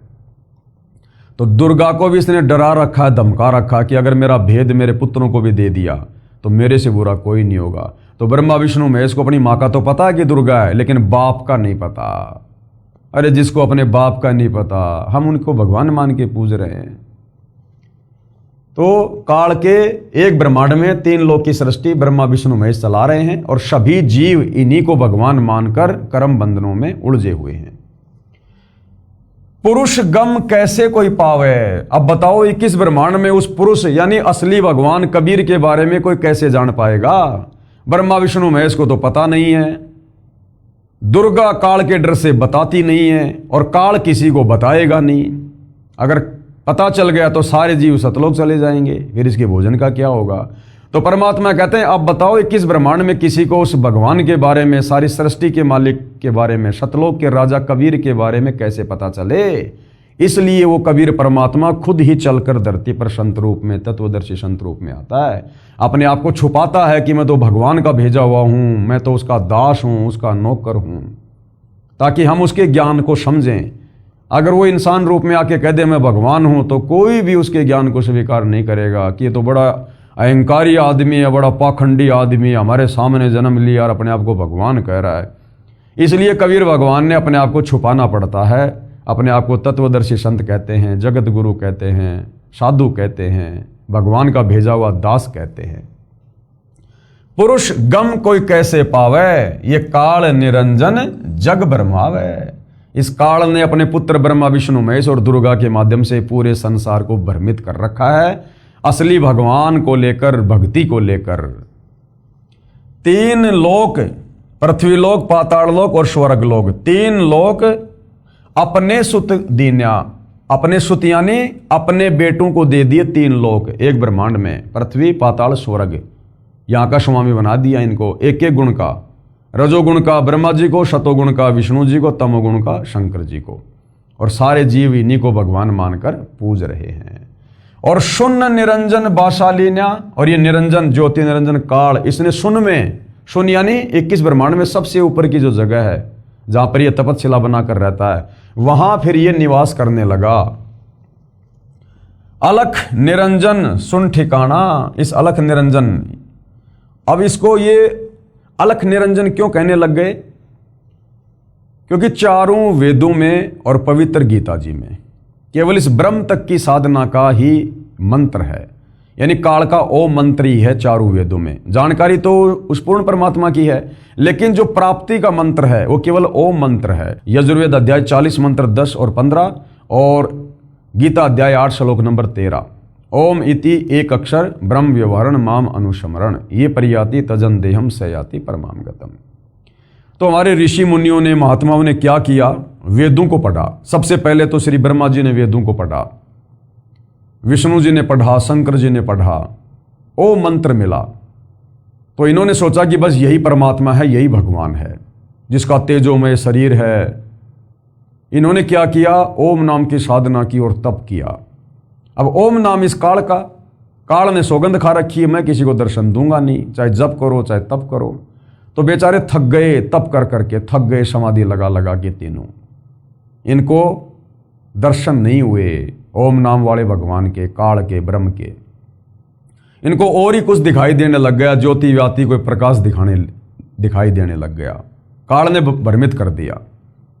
तो इन्होंने फिर समाधि से बाहर आके लोगों को क्या बताया कि भगवान का तो प्रकाश रूप है, बाकी भगवान निराकार है। अरे निराकार का प्रकाश कैसे दिखाई देगा? फिर प्रकाश कैसे दिखाई देगा? प्रकाश उसी का तो होगा जो कोई वस्तु होगी, कोई साकार होगा। अब कोई कहे कि सूर्य निराकार है लेकिन सूर्य का प्रकाश है, तो बिना सूरज के, अगर सूरज साकार है तो ही तो उसका प्रकाश होगा। हमारे घरों में जो बल्ब जलते हैं, ट्यूब जलती है, अगर ट्यूब है तो ही उसकी लाइट होगी, बिना ट्यूब के लाइट भी नहीं हो सकती। लेकिन इतनी बुद्धि, इतना दिमाग तत्व ज्ञान के बिना भाई और बहनों हो नहीं सकता। तो ब्रह्मा विष्णु महेश ने सोचा कि भाई भगवान तो निराकार है, उसका तो ज्योति रूप है, बस जगमग जगमग ज्योति वही भगवान है, ज्योत स्वरूपी राम। अब ब्रह्मा जी ने, विष्णु जी ने, शंकर जी ने जब भगवान के दर्शन नहीं किए, काल ने दर्शन नहीं दिए और भगवान को कह दिया अलख निरंजन, यानी वो परमात्मा दिखाई नहीं देता। उसके बाद फिर ये वेदों का ज्ञान ब्रह्मा जी ने अपने वंशजों को, मनु जैसों को दिया। अब जब ब्रह्मा जी को ज्ञान नहीं, भगवान के दर्शन नहीं, तो मनु को कहाँ से होते? उन्होंने भी वेदों को पढ़ा, समाधि लगाई, जैसा भी किया, वो ही अपनी घिसी पीटी व्याख्या उन्होंने आगे समाज में फैला दी कि परमात्मा तो निराकार है, ब्रह्म तो निराकार है, उसको देखा नहीं जा सकता, उसका तो ज्योति रूप है। वो ही आज तक चल रहा था दुनिया में। अब सतगुरु रामपाल जी ने आकर बताया कि ये तुम्हारा ब्रह्म, ये अलख निरंजन, ये साकार है, मनुष्य दृश्य है, इसका काल रूप है, लेकिन इसकी मजबूरी है, ये किसी को दर्शन नहीं देता, इसने सौगंध खा रखी है। गीता अध्याय 11 श्लोक नंबर 46-47 पढ़ लेना कि मैं किसी को भी दर्शन नहीं दूंगा, किसी को भी। तो अलख निरंजन सुन ठिकाना, इस ज्योति निरंजन का ठिकाना कहाँ है? सुन में, 21वें ब्रह्मांड की जो सुन है वहां रहता ये। और ब्रह्मा विष्णु शिव भेद न जाना, ये तीनों इसके बेटे भी आज तक इसका भेद नहीं जान पाए, क्योंकि दुर्गा बताती नहीं है, काल किसी को दर्शन देता नहीं है, बाकी किसी को पता नहीं है। तो ब्रह्मा विष्णु महेश भी आज तक अपने पिता से अनभिज्ञ हैं। अब बाकी जीवों की क्या औकात? 3 देव सो उनको ध्यावें, ये तीनों देवता ब्रह्मा विष्णु महेश भी उस काल की पूजा करते हैं, समाधि लगाते हैं। निरंजन का वे पार न पावें, लेकिन आज तक उसके भी दर्शन नहीं कर पाए। उसके भी अलख निरंजन बड़ा बटपारा, बटपारा यानी ठग। ये ज्योति निरंजन जो निराकार भगवान बन के बैठा ना, ये बड़ा ठग है। 21 ब्रह्मांड में सबको ठग रहा है, अपने बेटों को भी नहीं छोड़ता ये। और 3 लोक जीव कीन आहारा, तीनों लोकों के प्राणियों का, स्वर्ग लोक में जो लोग मरते हैं, पृथ्वी लोक पर जो मरते हैं, पाताल लोक में जो मरते हैं, उसके बाद उनको ये तपस्या पे भून भून के खाता है। अपने तीनों बेटे ब्रह्मा विष्णु महेश को भी नहीं छोड़ता, समय आने पर इनको भी तपस्या पे भून भून के खाता है ये। तो 3 लोक के प्राणियों का ये काल आहार करता है, क्योंकि इसको प्रतिदिन 1 लाख मानव शरीरधारी आत्माओं के सूक्ष्म शरीर से निकली वासना, गंध, वो मैल खाने का शराब लगा हुआ है। ब्रह्मा विष्णु शिव नहीं बचाए, ये ब्रह्मा विष्णु शिव भी नहीं बच पाए काल का भोजन बनने से। शकल खाए पुन धूर उड़ाए, ऐसी दुर्गति करता ये, सबको खाता है। और तिनके सुत हैं तीनों देवा, और आंदर जीव करत हैं सेवा। तिनके सुत हैं तीनों देवा, इस काल के पुत्र हैं तीनों देवता ब्रह्मा विष्णु महेश। और आंदर जीव, और जो ज्ञानहीन प्राणी हैं, जिनको तत्व ज्ञान नहीं, शास्त्रों का ज्ञान नहीं, वो प्राणी, वो स्त्री, वो पुरुष, वो देवलोग, वो गंधर्व, यक्ष, वो किन्नर, तीनों लोकों में इन्हीं ब्रह्मा विष्णु महेश की पूजा करते हैं, इनकी सेवा करते हैं। उनको अंधा कहा है, क्योंकि शास्त्रों में, चारों वेदों में और पवित्र गीता जी में कहीं भी ब्रह्मा विष्णु महेश की पूजा करने को नहीं कहा गया है। बल्कि पवित्र गीता अध्याय 7 श्लोक नंबर 12 से 15 में तीनों गुणों की पूजा करने वालों को, 3 गुण कौन? रजगुण ब्रह्मा, सतगुण विष्णु, तमगुण शंकर। इन तीनों देवताओं की पूजा करने वालों को इस काल ब्रह्म ने, गीता ज्ञानदाता ज्योति निरंजन ने 4 गालियां दी हैं, जो ब्रह्मा विष्णु महेश को भगवान मान के पूजते हैं कि राक्षस स्वभाव को धारण किए हुए मनुष्यों में नीच, दूषित कर्म करने वाले मूर्ख मेरी साधना भी नहीं करते। अकाल पुरुष काहू नहीं चीन्या, अकाल यानी जो कभी काल के अंतर्गत नहीं आता, जिसको काल नहीं खा सकता, अविनाशी परमात्मा, अकाल मूर्त यानी कबीर भगवान सत्य पुरुष। कहते हैं अकाल पुरुष काहू नहीं चीन्या, उसको तो किसी ने भी नहीं जाना, किसी ने भी नहीं पहचाना आज तक, क्योंकि किस ब्रह्मांड में कोई बताने वाला ही नहीं। यहां काल किसी को जानकारी होने नहीं देता, या तो खुद ही भगवान बन के बैठा ये। तो 21 ब्रह्मांड के प्राणियों को, बेचारों को कहां से उस अकाल मूर्त शब्द स्वरूपी राम कबीर भगवान के बारे में पता चलता? काल पाए सब ही गए लीना, ब्रह्म काल सकल जग जाने। इस काल को ही ब्रह्म यानी भगवान के नाम से पूरी 21 ब्रह्मांड के आत्माएं जानती हैं कि बस ये ब्रह्म ही भगवान है, ब्रह्म ही भगवान है, वो निराकारी भगवान है। तो इस काल ब्रह्म को, वैसे ब्रह्म शब्द ये कबीर भगवान के लिए है, ब्रह्म यानी परमात्मा, लेकिन इस काल ने यहां पर अपने आप को भी ब्रह्म घोषित कर दिया, ब्रह्म, जीवों को धोखा देने के लिए। तो कहते हैं काल ब्रह्म सकल जग जाने। इस काल ब्रह्म को तो पूरी दुनिया जानती है कि वो ओम नाम वाला भगवान काल ब्रह्म, महाकाल, ज्योति निरंजन, अलख निरंजन, केवल 21 ब्रह्मांड के प्राणी इसी तक सीमित हैं। आदि ब्रह्म को ना पहचाना, उस आदि ब्रह्म, सबसे पहले वाले ब्रह्म, सबसे पहले वाले भगवान कबीर देव को, जो सतलोक में रहते हैं, सारी सृष्टि के मालिक है, उसको कोई नहीं जानता, कोई नहीं पहचानता। इसलिए भाइयों और बहनों, वो आदि ब्रह्म कबीर भगवान खुद ही इस 21 ब्रह्मांड में प्रकट होता है, हमारे जैसा इंसान रूप धारण करता है, अपने तेज पुंज के शरीर को हल्का करके प्रकट होता है, आप और हमें अपनी आत्माओं को सतज्ञान बताने के लिए, वापस सतलोक ले जाने के लिए। आदि ब्रह्म को ना पहचाने। तीनों देव और अवतारा, ये तीनों देवता ब्रह्मा विष्णु महेश और इनके अंश अवतार जो यहां पर पृथ्वी पर प्रकट होते हैं, जैसे विष्णु जी के अवतार के रूप में त्रेता में रामचंद्र जी आए, द्वापर में श्री कृष्ण जी आए, ऐसे ब्रह्मा जी के अवतार के रूप में, ऐसे ही श्री शंकर जी अपने अवतार यहां भेजता है, जैसे हनुमान जी थे, और जो रुद्र अवतार हैं 11। ताको भजे सकल संसारा, ये सारा संसार, तीनों लोकों के प्राणी इन्हीं ब्रह्मा विष्णु महेश को और इनके जो अवतारगण हैं उन्हीं को परमात्मा मानकर पूजते रहते हैं, क्योंकि ये ब्रह्मा विष्णु महेश और इनके अवतार ऊपर के लोगों से काल के द्वारा दी गई थोड़ी बहुत कोई शक्ति लेकर आते हैं, यानी अन्य आम प्राणियों से ज़्यादा ताकतवर, शक्तिशाली, सिद्धि युक्त होते हैं और कुछ ऐसे कार्य कर देते हैं जिससे ये आम प्राणियों में भगवान सिद्ध हो जाते हैं। तो आम प्राणी बेचारे फिर इन्हीं को परमात्मा मान के, भगवान मान के, महापुरुष मान के और इन्हीं की पूजा शुरू कर देते हैं। ये भी काल की सुनियोजित एक चाल है, षड्यंत्र है, जीवों को भक्ति से भटकाने के लिए। तीनों देवता और अवतारा ताको बजे सकल संसारा, तीनों गुण का ये विस्तारा, रजगुण ब्रह्मा, सतगुण विष्णु, तम गुण शंकर, तीनों गुण का ये विस्तारा। धर्मदास मैं कहूँ पुकारा, धर्मदास अब मैं तुझे बताऊंगा सारी बातें कि किस प्रकार से ब्रह्मा विष्णु महेश के माध्यम से इस काल ने सब जीवों को भ्रमित कर रखा है। गुण तीनों की भक्ति में, गुण तीन, रजगुण, सतगुण, तमगुण। रजगुण ब्रह्मा, सतगुण विष्णु, तमगुण शंकर। हे धर्मदास, कबीर परमात्मा कह रहे हैं इन तीनों गुण, इन तीनों देवताओं की भक्ति में सारा संसार भूला पड़ा है। कहे कबीर निज नाम बिन कैसे उतरे पार। कबीर परमात्मा कह रहे हैं बिना वास्तविक नाम के, जिस नाम से मोक्ष होगा, वापस सतलोक जाओगे, उस वास्तविक नाम के बिना, जिसका जिक्र गीता अध्याय 17 श्लोक 23 में है, ओम तत्सत इति निर्देशे ब्रह्मणे त्रिविध समर्थे।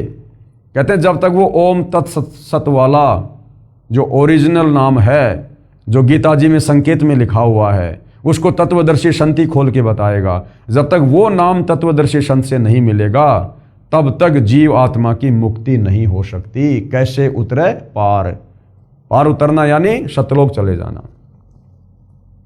तो गुरुदेव भगवान हमें कितने बढ़िया तरीके से सरलार्थ करके परमेश्वर ने लिख कर समझाया है। देखिएगा, उपरोक्त अमृतवाणी में, जो अमृतवाणी अभी हमने कबीर परमेश्वर जी की ये पढ़ी है, उपरोक्त अमृतवाणी में परमेश्वर कबीर साहिब जी अपने निजी सेवक श्री धर्मदास साहिब जी को कह रहे हैं कि धर्मदास, ये सर्व संसार तत्व ज्ञान के अभाव से विचलित है। किसी को पूर्ण मोक्ष मार्ग तथा पूर्ण सृष्टि रचना का ज्ञान नहीं है।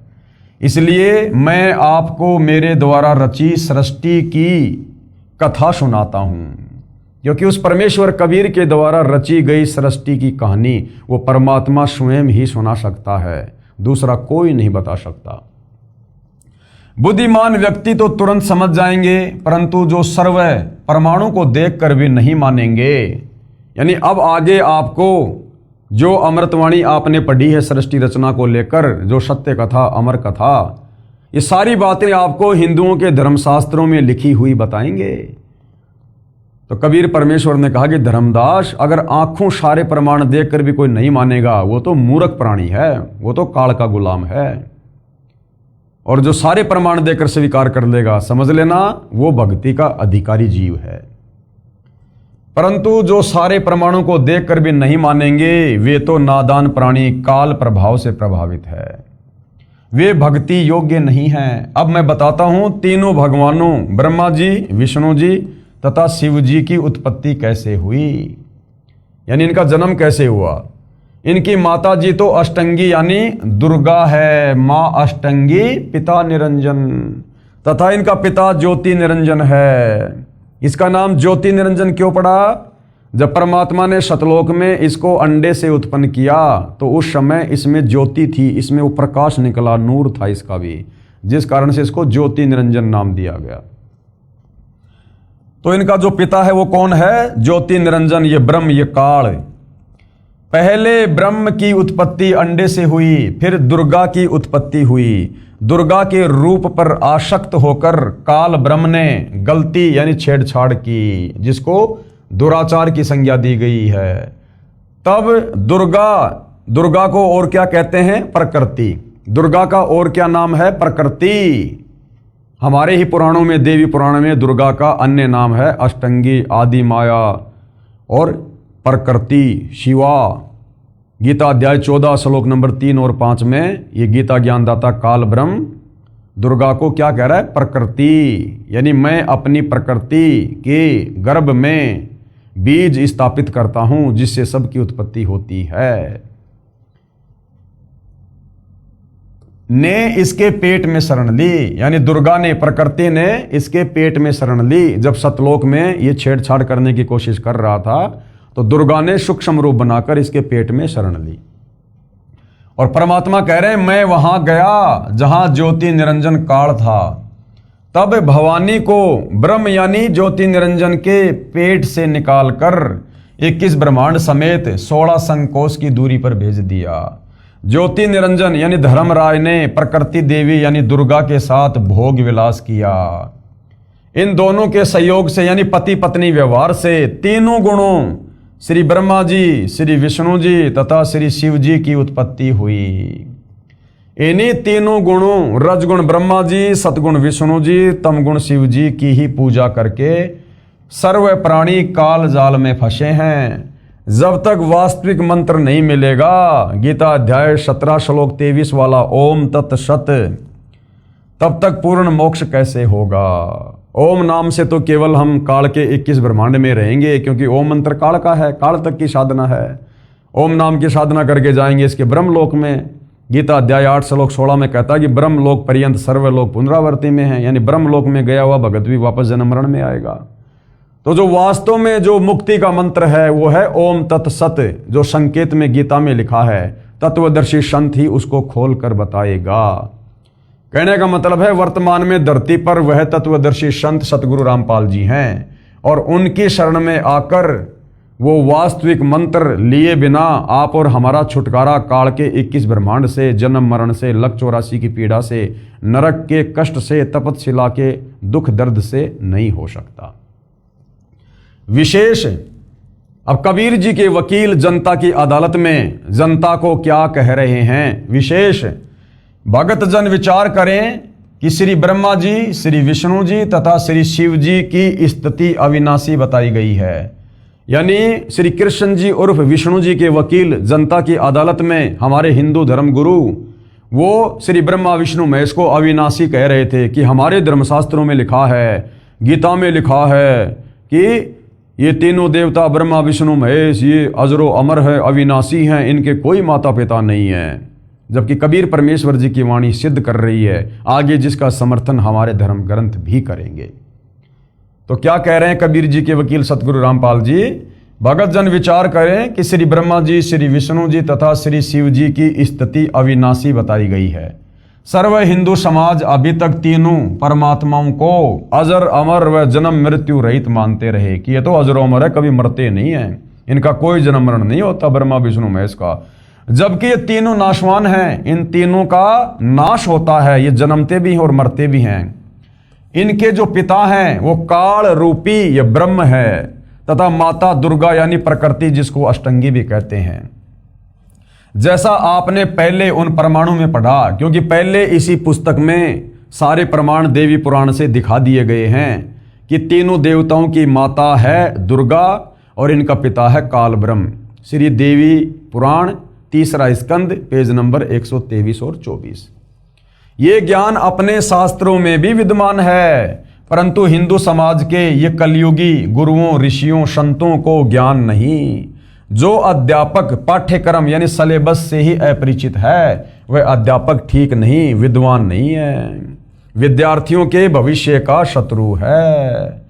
इसी प्रकार जिन धर्मगुरुओं को अभी तक ये नहीं पता कि श्री ब्रह्मा, श्री विष्णु तथा श्री शिव के माता पिता कौन हैं, तो वे गुरु, ऋषि, संत ज्ञानहीन हैं। उनको हिंदू धर्म के सिलेबस का ज्ञान नहीं है, शास्त्रों का ज्ञान नहीं है, जिस कारण से सर्व भगत समाज को शास्त्र विरुद्ध ज्ञान यानी लोकवेद अर्थात दंत कथा सुनाकर, यानी हमारे धर्म ग्रंथों में भक्ति और भगवान पूजा पाठ के बारे में क्या लिखा है उसके विपरीत जो भक्ति करवाई जाती है उसको लोकवेद और दंत कथा और शास्त्र विरुद्ध कहा जाता है। दंत कथा सुनाकर अज्ञान से परिपूर्ण कर दिया। शास्त्र विधि विरुद्ध भक्ति साधना करवा के, शास्त्र विरुद्ध यानी चारों वेद, गीता, 18 पुराणों के विरुद्ध विपरीत मंत्र दे दिए, विपरीत कहानियां सुना दी और भगत समाज में उल्टी साधना फैला दी। शास्त्र विरुद्ध भक्ति साधना करा के और परमात्मा के वास्तविक लाभ यानी पूर्ण मोक्ष से वंचित रखा। सबका मानव जन्म नष्ट कर दिया। क्योंकि मरने के बाद फिर क्या होगा? जो शास्त्रों के अनुसार भक्ति नहीं करेगा, तो गीता अध्याय 16 श्लोक नंबर 23 में लिखा है कि अर्जुन, जो व्यक्ति शास्त्र विधि को त्याग कर मनमानी पूजा करेगा, भक्ति करेगा, उसको ना सिद्धि होगी, ना उसकी मुक्ति होगी, ना उसका कोई कार्य सफल होगा। और यदि फिर भी शास्त्र विरुद्ध साधना करने के चलते किसी के कार्य सिद्ध हो रहे हैं, तो उस शास्त्र विरुद्ध भक्ति साधना को करने के चलते नहीं हो रहे, वो उसके पूर्व जन्म की भक्ति के कारण उसके कार्य सिद्ध हो रहे हैं। पूर्व जन्म की भक्ति के जो है उन पुण्यों के कारण है, क्योंकि उसकी बैटरी अभी चार्ज है। जिस प्रकार आप जी ने बैटरी को चार्ज कर लिया, उसके बाद आप उसका लाइट से कनेक्शन हटा दो, इन्वर्टर से कनेक्शन हटा दो, फिर भी बैटरी अपना काम करेगी जब तक उसकी क्षमता है, उसमें चार्ज है। लेकिन आगे फिर चार्ज खत्म होने के बाद, क्योंकि वो लाइट में नहीं लगी हुई है, जिस कारण से सारी सुविधा बंद होगी। तो वर्तमान में किसी भी धर्म गुरु के पास में वास्तविक जो साधना है उसका वो कनेक्शन नहीं है। उल्टी साधना बता रहे हैं कि हम आपको जो नाम दे रहे हैं उससे मोक्ष होगा, मुक्ति होगी, यही नाम है। और बेचारे भोले भाले श्रद्धालु, उनको क्या पता कि हमारे गुरुजन क्या बता रहे हैं। वो उनकी बातों पर विश्वास कर लेते हैं कि गुरुजी बता रहे होंगे, सही बता रहे होंगे, गुरुजी तो विद्वान है, पढ़े लिखे हैं, धर्म गुरु हैं, बड़ी बड़ी दाढ़ी है। तो बेचारे लग जाते हैं गुरु को बहुत बड़ा विद्वान मानकर। और गुरु ने उनको क्या कर रखा है? गुरु ने उनको शास्त्र विरुद्ध साधना दे रखी है। अब जब तक उनकी वो पिछले जन्मों की बैटरी चलती है, तब तक तो गुरुजी के वहां जाते हैं, आते हैं, सेवा करते हैं कि हाई गुरुजी की वजह से लाभ हो रहे हैं, भाई गुरुजी के आशीर्वाद फल रहा है, गुरुजी ने जो भक्ति बता दी, जो मंत्र बता दिए, वो काम कर रहा है। और वही भक्ति, वही मंत्र करते करते अन्य लोगों की दुर्गति हो रही है। क्योंकि जिनकी दुर्गति होनी शुरू हो गई, उनकी बैटरी पिछले जन्म वाली डिस्चार्ज हो गई, गुरुजी के पास में चार्जर है नहीं। तो इस बात को बेचारा श्रद्धालु जल्दी से समझ नहीं पाता है। इस बात को समझाने के लिए स्वयं कबीर भगवान धरती पर तत्वदर्शी संत के रूप में आता है।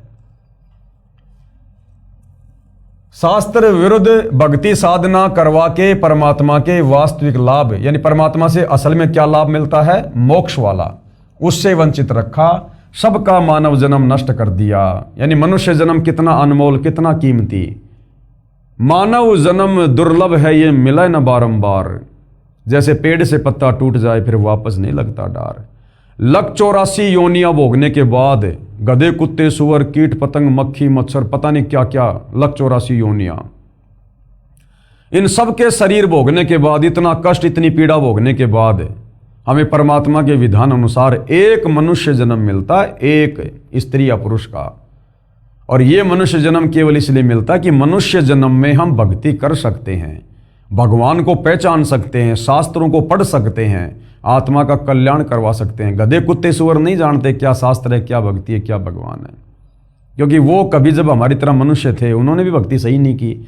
मरने के बाद अपना कर्म भोग रहे हैं, लक 84 में चले गए वापस। अब उन्हें नहीं पता क्या भक्ति है, क्या भगवान है। चाहे दिन रात उनके कान में ईयरफोन लगा के सुनाओ उनको सत्संग, उनको नहीं पता।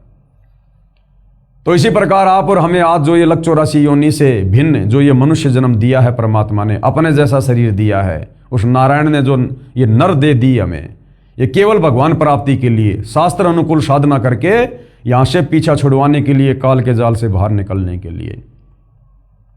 और यदि इस शरीर से हमने तत्वदर्शी संत को गुरु धारण करके यदि हमने शास्त्र अनुकूल साधना नहीं की और मोक्ष नहीं हुआ, तो हमारा मानव जन्म बर्बाद हो जाएगा, नष्ट हो जाएगा, व्यर्थ हो जाएगा। और फिर हम लंबे समय के लिए लक 84 योनि में नरक में चले जाएंगे। तो इतना अनमोल मनुष्य जन्म इन नादान धर्म गुरुओं ने कुछ अपने अहंकार के चलते, कुछ अपने स्वार्थ के चलते और बाकी तत्व ज्ञानहीनता के चलते सदियों से परमात्मा चाहने वाली आत्माओं के नष्ट करवा दिए। और हमारा भी नष्ट होने की दिशा में ही जा रहा था। ये तो भला हुआ जो कबीर परमेश्वर सतगुरु रामपाल जी के रूप में प्रकट होकर आप और हमें संभाल लिए। शास्त्र विरुद्ध भक्ति साधना करने के परमात्मा के वास्तविक लाभ, पूर्ण मोक्ष से वंचित रखा, सबका मानव जन्म नष्ट कर दिया। क्योंकि श्रीमद् भगवत गीता अध्याय 16 श्लोक 23-24 में यही प्रमाण है कि जो शास्त्र विधि त्याग कर, यानी शास्त्रों में जो भक्ति साधना जो करने को भगवान का आदेश है उसको ना करके और ही राधे राधे श्याम मिला दे, हरे राम हरे कृष्णा, जय जय राम सीताराम, ओम नमः भागवते वासुदेवाय नमः, दुनिया भर के आडंबर, पाखंड, जंतर मंत्र, इस प्रकार की जो मनमुखी साधना है, जिसका गीता जी में, वेदों में कहीं कोई जिक्र नहीं है, उसको कहते हैं शास्त्र विरुद्ध साधना, मनमाना आचरण। तो गीता अध्याय 16 श्लोक 23 क्या कह रहा है कि जो शास्त्र विधि त्याग कर मनमाना आचरण और पूजा करता है उसे कोई लाभ नहीं होता है। पूर्ण परमात्मा कबीर जी ने 5 वर्ष की लीला में आयु में सन 1403 से ही सर्व शास्त्रों युक्त ज्ञान अपनी अमृतवाणी कबीर वाणी में बताना प्रारंभ किया, 650 साल पहले। परंतु उन अज्ञानी गुरुओं ने, वो संस्कृत में तो ज्ञानी थे लेकिन वो शास्त्रों को नहीं समझ पाए। तत्व ज्ञान के अभाव में संस्कृत के विद्वान होने के बाद भी वो अज्ञानी थे। परंतु उन अज्ञानी गुरुओं ने ये ज्ञान भगत समाज तक नहीं जाने दिया। ना तो हिंदू धर्म के अज्ञानी धर्म गुरुओं ने हिंदू समाज में शास्त्रों का वास्तविक ज्ञान जाने दिया जो कबीर परमात्मा जी बता रहे थे, ना मुसलमान धर्म के अज्ञानी मुल्ला मौलवियों ने, पीरों ने वो वास्तविक ज्ञान जो कुरान शरीफ में, कुरान मजीद में, तौरेत में, जबूर में, इंजिल में, हदीसों में लिखा हुआ था, उस कबीर परमेश्वर के बारे में, उस कबीर अल्लाह के बारे में। सूरत फुरकानी 25 आयत नंबर 52 से 59 में निर्णायक ज्ञान है जो हजरत मोहम्मद को जिंदा बाबा के रूप में कबीर अल्लाह मिले थे। मुसलमानों का अल्लाह वास्तव में वो शैतान है, वो काल है जिसने गीता का ज्ञान दिया। वही काल, वही ब्रह्म श्री कुरान शरीफ की आयतों का ज्ञान दे रहा है। ये इस प्रकार से धोखा करता है, ये सबको उलझा के रखता है। तो मुसलमान जिसको अपना अल्लाह कहते हैं वास्तव में वो शैतान है, वो काल है। तो जिंदा बाबा के रूप में कबीर भगवान जैसे धर्मदास जी को मिले, इसी प्रकार हजरत मोहम्मद को भी मिले। उनको शतलोक दिखाया, वास्तविक वो कलमा दिया, वो मंत्र दिया जो आज आप और हमें प्राप्त है। लेकिन उसके बाद काल की जो है वो प्रेरणा से, काल के दबाव में उस कबीर भगवान वाली उस भक्ति को हजरत मोहम्मद ने छोड़ दिया और वही घिसी पिटी कुरान शरीफ वाली भक्ति करने लग गया। तो वो ज्ञान जो जिंदा बाबा के रूप में कबीर भगवान ने दिया था हजरत मोहम्मद को, वो ज्ञान कुरान शरीफ में सूरत फुरकान 25 आयत नंबर 52 से 59 में है। लेकिन उसको ना समझकर तत्व ज्ञान के अभाव में मुसलमान धर्म के धर्म गुरुओं ने भी मुसलमान समाज को भ्रमित किया और उन जो है कतेबों के विरुद्ध, कुरान शरीफ, कुरान मजीद के विरुद्ध ही ज्ञान दिया। इसी प्रकार जो ईसाई समाज के धर्मगुरु हैं, जो वर्तमान में सर्व सदग्रंथों से स्पष्ट हो रहा है, इससे सिद्ध है कि कबीर देव यानी कबीर प्रभु तत्वदर्शी संत रूप में स्वयं पूर्ण परमात्मा ही आए थे। तत्वदर्शी संत रूप में यानी कबीर भगवान तत्वदर्शी संत की भूमिका करता है। तो तत्वदर्शी संत रूप में स्वयं कौन आए थे? पूर्ण परमात्मा कबीर ही आए थे। तो आज तत्वदर्शी संत के रूप में कौन आए हुए हैं? स्वयं कबीर परमात्मा ही। क्योंकि सतलोक के बारे में, सृष्टि रचना के बारे में, इस काल के कर्म कुकर्मों के बारे में, शास्त्र अनुकूल साधना के बारे में 21 ब्रह्मांड में तो किसी को ज्ञान नहीं है। ये काल किसी तक जानकारी जाने नहीं देता। चारों वेदों में केवल उस परमात्मा की जानकारी है, लेकिन उसकी प्राप्ति का मंत्र नहीं है। प्राप्ति का मंत्र केवल ओम है। इस काल तक की साधना है। तो कैसे पता चलेगा? कैसे आत्मा सतलोक जाएंगी? कैसे मोक्ष होगा? उसके लिए कबीर भगवान खुद ही सतलोक से चलकर पृथ्वी पर आते हैं। उसके बाद देखिए भाई और बहनों, आगे आदरणीय गरीबदास साहिब जी की अमृतवाणी में सृष्टि रचना का प्रमाण। अभी आपने कबीर परमेश्वर जी की वाणी में सृष्टि रचना देखी। अब यही ज्ञान सेम टू सेम कबीर परमेश्वर जी ने 300 साल पहले जिंदा बाबा के रूप में गांव छुडानी, जिला झज्जर, हरियाणा में प्रकट होकर 10 वर्षीय बालक गरीबदास जी को बताया। गरीबदास जी की रुचि को देखकर परमात्मा उसके शरीर से आत्मा निकालकर सतलोक ले गए। सतलोक दिखाया, उसका ज्ञान योग खोला, नीचे के सर्व ब्रह्मांड दिखाए, काल बैठा हुआ दिखाया 21वें ब्रह्मांड में, दुर्गा का लोक दिखाया, ब्रह्मा विष्णु महेश के लोक दिखाए, धर्मराय का लोक दिखाया। उसके बाद उन्हें वापस उनके शरीर में छोड़ा और उसके बाद आदरणीय गरीबदास जी ने 24,000 वाणियों युक्त अमर ग्रंथ सदग्रंथ साहिब को लिखवाया, जिसको 5वां वेद सूक्ष्म वेद कहते हैं। तो सूक्ष्म वेद यानी गरीबदास जी की वाणी में भी सृष्टि रचना का ज्यों का त्यों प्रमाण है। आदि रमणी सदग्रंथ पेज नंबर 690 से 692 में, और क्या लिखा हुआ है देखिएगा। आदि रमणी अदली सारा और जादिन होते धुंधुकारा। यानी जिस दिन जिस समय यहाँ ना कोई 21 ब्रह्मांड था, ना कोई लोक था, अंधकार ही अंधकार था, 21 ब्रह्मांड रूपी कोई सृष्टि नहीं थी, केवल वो अविनाशी लोक था, सतलोक था। सत्य पुरुष की न्या प्रकाशा, उसके बाद उस परमपिता परमेश्वर ने सृष्टि की। हम होते तकत कबीर खवाशा, तो लोग बोले फिर आप कहाँ थे उस समय जब सब कुछ अंधकार ही अंधकार था, कुछ ही नहीं था, तो फिर भाई गरीबदास जी आप कहाँ थे उस समय? तो गरीबदास जी कह रहे हैं हम होते तकत कबीर खवाशा, हम उस समय कबीर परमात्मा के लोक में, अमर लोक में हम उनके नौकर थे, हम उनके तकत के पास में थे, सिंहासन के पास में थे। मन मोहिनी सिरजी माया, सृष्टि रचना के माध्यम से बता रहे हैं संक्षेप में कि मन मोहिनी यानी मन को मोह लेने वाली उस हंस आत्मा का जिसने सबसे पहले काल के साथ जाने के लिए हाथ खड़ा किया, कबीर परमात्मा ने एक सुंदर युवती, एक लड़की बनाई, युवा शरीर बनाया, सुंदर शरीर बनाया, जिसने इस काल का मोह हर लिया और सत्य पुरुष एक ख्याल बनाया। धर्मराज सिरजे दरबानी, धर्मराज की भी परमात्मा ने अंडे से उत्पत्ति की और 64 युग तप सेवा ठानी। और जब इसने 64 युग तप किया, वैसे इसने 3 बार तप किया था क्योंकि यह संक्षेप में सृष्टि रचना की जानकारी दी जा रही है। सबसे पहले सतलोक में इस काल ने 70 युग तप किया, जिसके बदले में परमात्मा ने 21 ब्रह्मांड दिए। फिर दोबारा इसने 70 युग तप किया, जिसके बदले में 3 गुण और 5 ये तत्व दिए, सृष्टि रचना की सामग्री दी। चौथी बार इसने 64 युग तप किया, जिसके बदले में फिर हम सभी आत्माएं इसके लोक में आ गई। धर्मराय सिरजे दरबानी 64 युग तप सेवा ठानी और पुरुष पृथ्वी जाकू दीनी, पुरुष यानी कबीर भगवान ने, और ये पृथ्वी यानी ये टुकड़ा 21 ब्रह्मांड का इस काल को दिया। और राज करो देवा आदीनी, और कबीर भगवान ने कहा कि भैया सत का राज करना, इन आत्माओं को दुखी मत करना। तो काल बोला पिताजी सत का राज करूंगा, जो जैसा कर्म करेगा वैसा ही फल दूंगा। सत का राज धर्म राय करही और अपना किया सब दंड भरही। ब्रह्मांड 21 राज तुम दीन्या, कबीर परमात्मा बोले कि मैंने तेरे को 21 ब्रह्मांड का राज्य दे दिया। मन की इच्छा सब जुग लीन्या, जो तूने इच्छा जाहिर की तेरे को सब कुछ दे दिया है मैंने तेरे तप के बदले में। माया मूल रूप एक छाजा, परमात्मा ने वो माया बनाई, आदि माया दुर्गा, और मोही लिए जिन्हू धर्मराजा, जिसने काल को मोह लिया रजोगुण के प्रभाव से, काल उस पर आकर्षित हो गया, मोहित हो गया।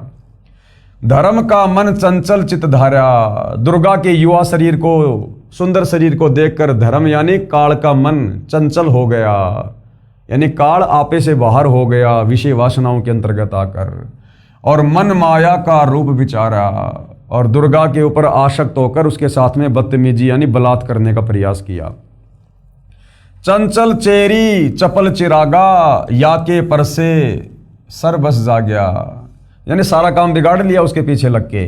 धर्मराय किया मन का भागी, विषय वासना संग से जागी, मन के वशीभूत हो गया, कामदेव के वशीभूत हो गया और विषय वासना जागृत हो गई।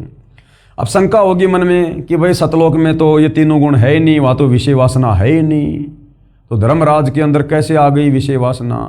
देखो भाई और बहनों, जो गलती करेगा वो सजा पाएगा। सतलोक में सब कुछ है, आप ये ना सोचो कि सतलोक में कुछ है नहीं, वहाँ सब कुछ है। यहाँ 21 ब्रह्मांड में जो भी कुछ है ये सतलोक से ही आया है। ये सतलोक की पृथ्वी का एक टुकड़ा है, वहाँ पर हर चीज़ नूरी है। इसको श्राप लगने के बाद यहाँ पर आकर ये 5 तत्व में विलीन हो गई, वरना ये जितने भी ये पहाड़ वगैरह हम देख रहे हैं ना, ये सारे वहाँ पर हीरे मोती लाल के हैं, लेकिन यहाँ आते ये 5 तत्व में हो गए। तो सतलोक में सब कुछ है। तो 5 तत्व और 3 गुण ये सतलोक से ही काल को मिले थे, कूरम के मुकुट से। लेकिन इसने अगर ये आधीनी से मांगता तो ये प्रभाव इसके ऊपर नहीं होता, लेकिन इसने जबरदस्ती की, इसने बेअदबी की, इसने गलती की, कूरम के मुकुट को जबरदस्ती ला दिया, और बीज रूप में जो ये 3 गुण रज सत और तम और 5 ये तत्व पृथ्वी अग्नि जल वायु आकाश, ये बीज रूप में सूक्ष्म रूप में थे, जो ये लेकर वहां से भाग लिया। तो इसने गलती करी, सतलोक के विधान को तोड़ा इसने, जिस कारण से ये गुण इसके ऊपर हावी हो गए, इसके ऊपर हावी हो गए। अब जैसे हमारे घर में लाइट है, अब लाइट है तो लाइट से यदि हम अच्छा काम लेंगे तो लाइट हमें जूस बना के देगी, चक्की से हम लोग आटा पीसेंगे, ट्यूबलाइट जलाएंगे। लाइट से हम बहुत सारे काम करते हैं जो हमारे लिए फायदेमंद हैं। अब उस बिजली के तार को यदि कोई हाथ लगा के बैठ जाएगा तो क्या होगा? वही लाइट जो हमें फायदा पहुंचा रही है वो जान से मार देगी, उठा के पटक देगी। तो इसी प्रकार सतलोक में हर वस्तु है, जो जैसा उपयोग करेगा, जो जैसी गलती करेगा, मालिक के विधान अनुसार वो वैसी सजा पाएगा। तो इस काल ने, धर्मराय ने बेअदबी की अपने बड़े भाई कूरम के साथ में। कूरम ने कहा था भाई एक बार रुक जा, मैं पिताजी से आज्ञा ले लेता हूँ, फिर दे दूंगा तेरे को, अगर गुरुजी बोल देंगे तो, अगर हमारे कबीर भगवान बोल देंगे तो। इसने धैर्य धारण नहीं किया। कूरम जब ध्यान लगाने लगा तो इसने मुकुट पकड़ के हिला दिया और लेके भाग लिया सामग्री, जिस कारण से ये गुण इसके ऊपर हावी हो गए। अन्यथा सतलोक में रजोगुण का, सतोगुण का, तमोगुण का किसी के ऊपर कोई प्रभाव नहीं है। इसका एक उदाहरण दिया परमात्मा ने बहुत बढ़िया, कैसे नहीं है। जैसे हमारे घर में कोई 3 साल का बच्चा है, 4 साल या 5 साल तक का बच्चा है, तो 5 साल तक के बच्चे में रजोगुण बिल्कुल भी नहीं होता, रत्ती भर भी, चाकर भी नहीं हो सकता। वो बच्चा अपनी माँ के साथ में नंगा नहाता है, उसकी माँ भी उसके साथ में बाथरूम में नहाती है। 3, 4, 5 साल तक की बेटी को बाप बाथरूम में नंगी करके जो है वो नहलाता है, लेकिन उस बेटी के मन में रजोगुण की जो है छटांग भी नहीं होती है, ना उस बेटे में होती। ऐसे ही सतलोक में हम इन तीनों गुणों के जो प्रभाव हैं इनसे दूर रहते हैं। वहां शौपन में भी ये तीनों गुण हमारे ऊपर हावी नहीं है। धर्मराय किया मन का भागी और विषय वासना संग से जागी।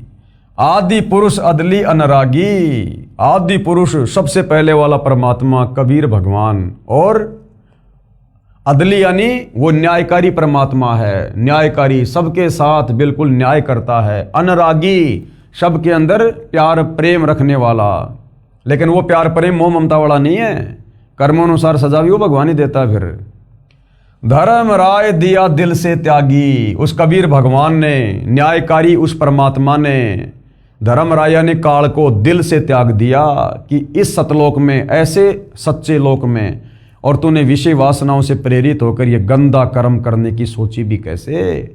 ऐसे गंदा कर्म करने की सोचने वाले के लिए सतलोक में कोई जगह नहीं है। तो धर्मराय दिया दिल से त्यागी। परमात्मा ने धर्मराय को, काल को दिल से त्याग दिया कि अब तू सतलोक में रहने योग्य नहीं है। पुरुष लोक से दिया ढहाई। पुरुष लोक यानी सतलोक से काल को नीचे ढहा दिया, यानी नीचे भेज दिया। जैसे कहते ना कि तूने दीवार को ढा दिया, यानी दीवार को नीचे गिरा दिया। तो सतलोक से 21 ब्रह्मांड सहित हम सभी आत्माओं को दुर्गा में प्रवेश करके सूक्ष्म रूप में दुर्गा और काल सहित परमात्मा ने 16 संकोच की दूरी पर भेज दिया।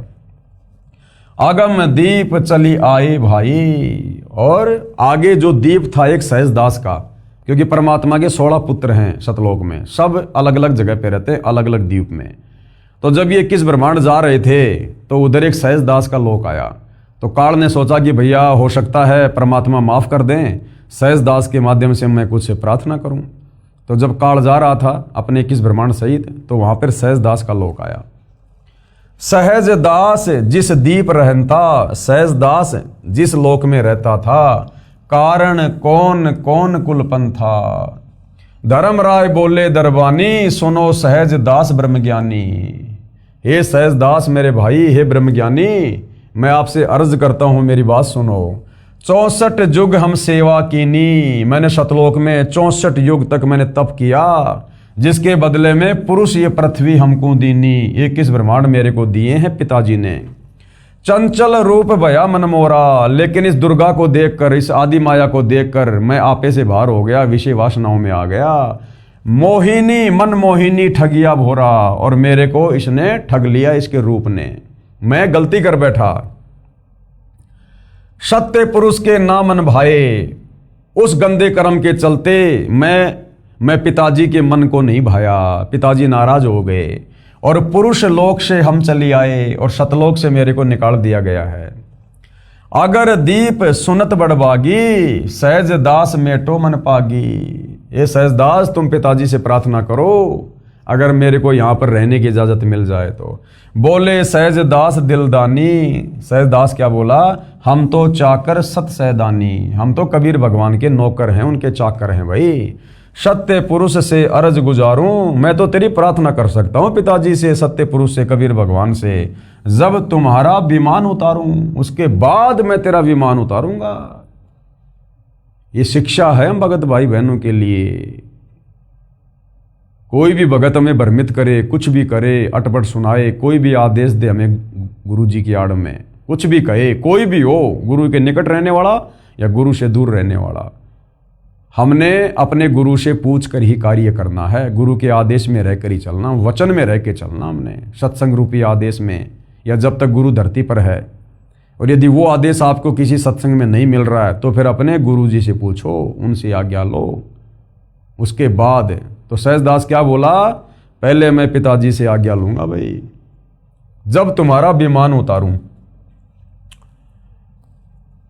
सहजदास को किया पियाना, सहजदास ने वहां से प्रस्थान किया और सत्यलोक लिया परवाना, और सत्यलोक में चला गया। वहां पर सत्य पुरुष साहिब सर्वंगी, अविगत अदली अचल अभंगी, वहां जाकर परमात्मा की महिमा करने लगा। जैसे हम भगत भाई बहन लाइव शुरू करने से पहले परमेश्वर का जयकारा लगाते हैं, उनकी महिमा करते हैं ना, क्यों करते हैं? परमेश्वर को प्रसन्न करने के लिए।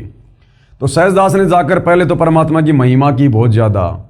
सत्य पुरुष यानी हे सारी सृष्टि के मालिक, साहिब ये परमेश्वर, सर्वंगी सब जगह व्याप्त, अविगत अदली और अचल अभंगी, धर्मराय तुम्हारा दरबानी, अगर दीप चली आए प्राणी। एक धर्मराय नाम का तुम्हारा नौकर है परमात्मा, वो मेरे दीप में आया है। कौन हुक्म करी अर्ज आवाजा, ये परमात्मा आपकी क्या आज्ञा है, कहां पठाओ उस धर्मराजा।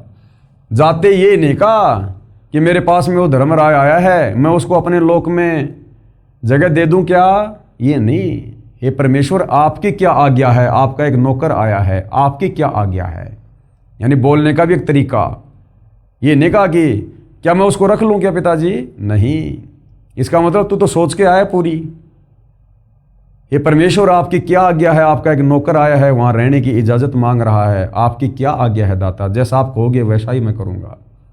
तो परमात्मा क्या बोले, बही आवाज अदली एक साचा। उस कबीर परमेश्वर ने आकाशवाणी की और क्या कहा, विषय लोक जा तीन्यू बाचा।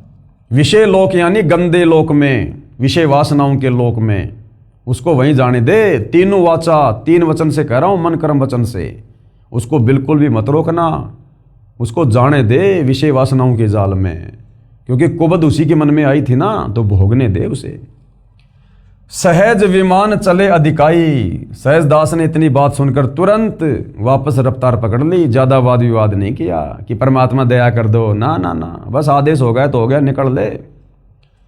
और छिन में अगर दीप चली आई, और तुरंत क्षण भर में और अपने लोक में वापस आ गया।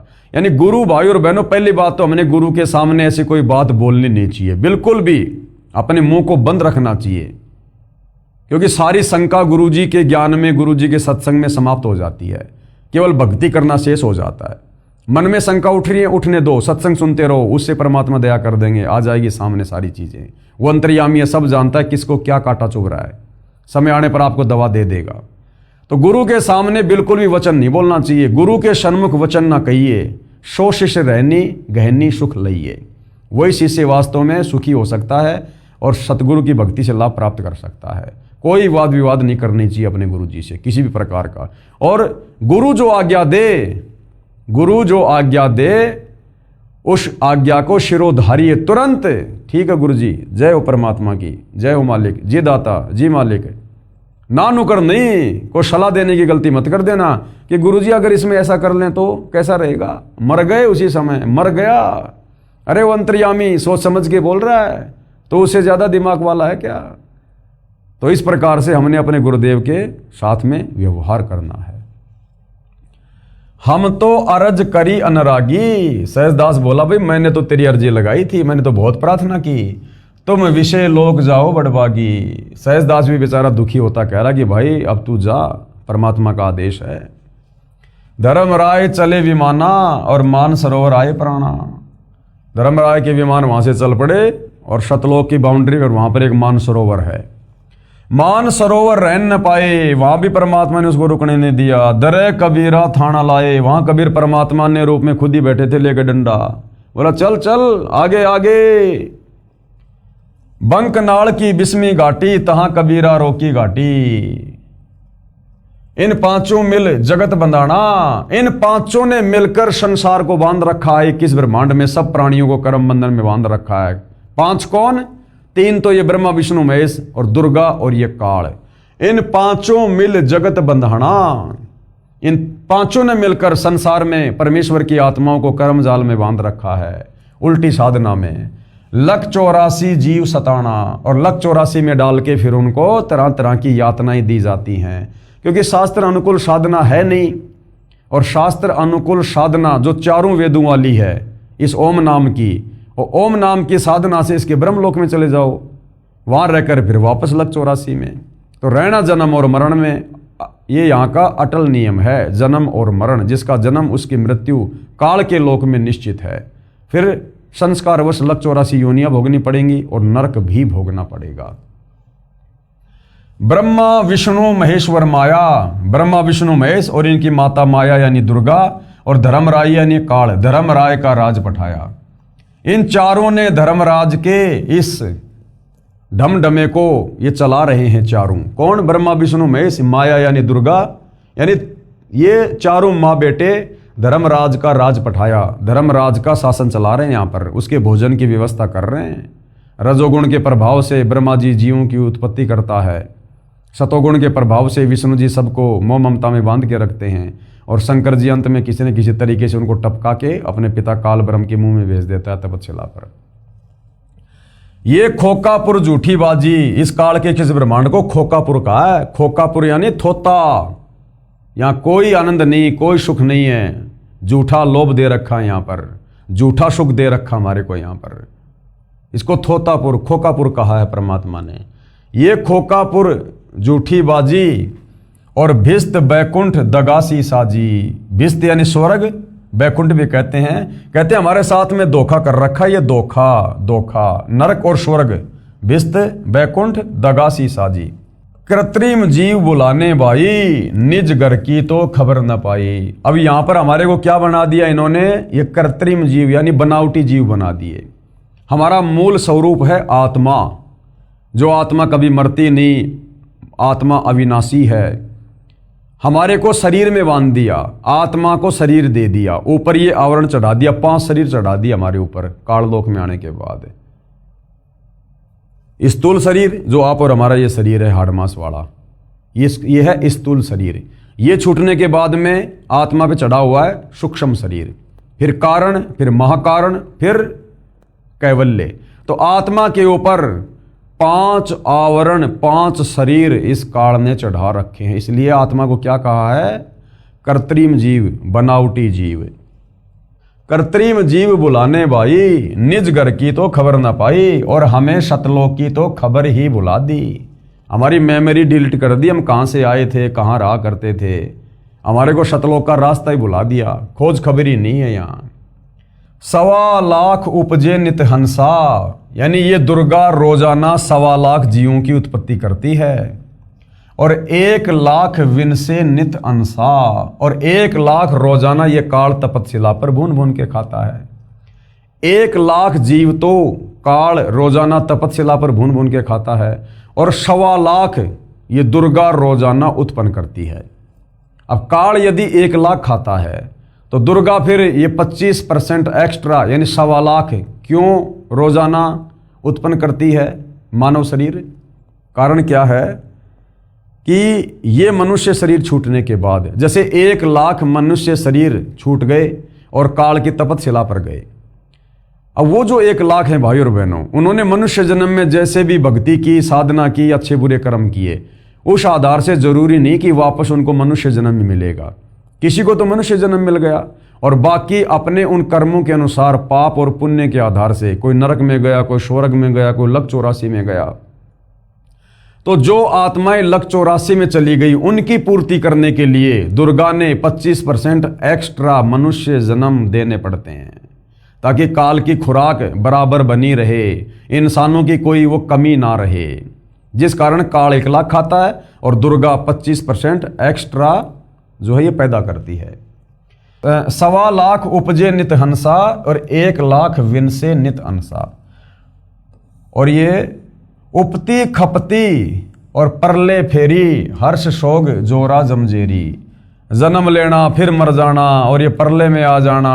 हर्ष यानी जो है खुशी, शोक यानी दुख, जोरा जमजेरी यानी इस काल के लोक में ये सुख दुख जन्म मृत्यु ये अरहट का कुआं चलता रहता है। पांचों तत्व हैं परले माही। पांचों तत्व पृथ्वी अग्नि जल वायु आकाश, परमात्मा कहते हैं ये उत्पत्ति और ये परलय में है, ये भी नष्ट होते हैं। क्योंकि 21 ब्रह्मांड की सृष्टि पांचों इन तत्वों से बनी है, तो जब 21 ब्रह्मांड ही नष्ट होता है तो पांचों तत्व कहाँ रह जाएंगे। और शतगुण रजगुण तमगुण झाई, 8 अंग मिली है माया और पिंड ब्रह्मांड शकल भरमाया। सब जीवों को इसने भ्रमित कर रखा है काल के आदेश से। या में सुरती शब्द की डोरी, या में सुरती शब्द की डोरी, अगर वो वास्तविक शब्द मिल जाए तो हमारी सुरती हमारा ध्यान सतलोक में लग सकता है, दूसरा कोई उपाय नहीं।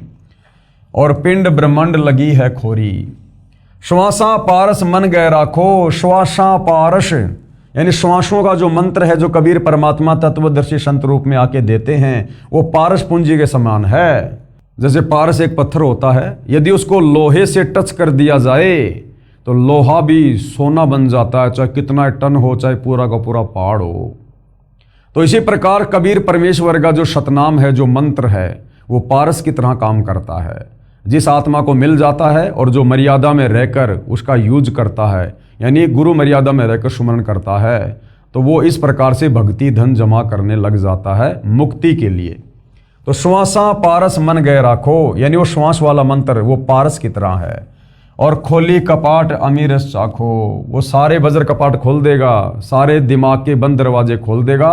और अमीरस चाखो यानी भक्ति का वो अमृत, हम उसका रस पान करने लग जाएंगे, यानी हमें फिर आनंद आएगा भक्ति वाला। सुनाऊं हंस शब्द सुन दासा, आदरणीय गरीबदास जी कह रहे हैं सुनाऊं हंस शब्द सुन दासा और अगम दीप अग है बाशा, कि ये ज्ञान सुन तो मेरे से वास्तविक ज्ञान। अगम दीप है अगवाशा, कि तेरा जो ठिकाना है ना वो शतलोक है, वो अगम दीप, तू यहाँ का रहने वाला नहीं है 21 ब्रह्मांड का। भवसागर जमदंड समाना, इस भवसागर में काल के 21 ब्रह्मांड में तो तू केवल यहाँ पर काल के द्वारा जो है वो दंडित किया जा रहा है। धर्मराज का है तलबाना, 21 ब्रह्मांड में तो काल का धर्मराज का ही जो है ये फुरमान चलता है, आदेश चलता है। पांचों ऊपर पद की नगरी और बाट विहंगम बंकी डगरी। पांचों ऊपर, पांच कौन? ब्रह्मा विष्णु महेश दुर्गा और काल, इनके ऊपर वो पद की नगरी है यानी शतलोक है। और बाट विहंगम बंकी डगरी, और वहां जाने का रास्ता बहुत टेढ़ा मेढ़ा है, बगैर तत्वदर्शी संत की शरण के वहां नहीं जा सकते। हमरा धर्म राय सुदावा भवसागर में जीव भरमावा, कबीर परमात्मा कहते हैं कि मेरा धर्मराज के साथ में एग्रीमेंट है, भवसागर में जीव भरमावा। हम तो कहें अगम की वाणी, हम तो सतलोक की बात बताते हैं, जहां अविगत अदली आप बिनानी, जहां वो सत्य पुरुष कबीर परमात्मा खुद बैठे हुए हैं। बंदी छोड़ हमारा नामम अजर अमर है अस्थिर ठामरम, हमारा नाम बंदी छोड़ है। बंदी छोड़ यानी काल के कर्म बंधनों से छुड़वा कर सतलोक ले जाने वाला। अजर अमर है अस्थिर ठामम, और मैं जहां रहता हूं वो जगह क्या है? अजर अमर है, सतलोक है, कभी विनाश में नहीं आता। अस्थिर यानी वो स्थायी रहता है, कभी विनाश में नहीं आता। ठाम यानी जगह, धाम, स्थान।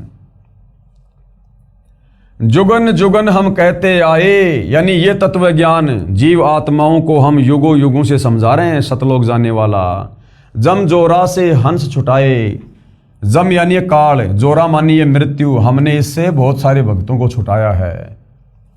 जो कोई माने शब्द हमारा, जो मेरे ज्ञान के ऊपर विश्वास कर लेता है, जो मेरे तत्व ज्ञान को स्वीकार कर लेता है, नाम ले लेता है और मर्यादा में रहकर भक्ति करता है, तो भव सागर नहीं भर में धारा, वो वापस इस काल के लोक में फिर नहीं आता है।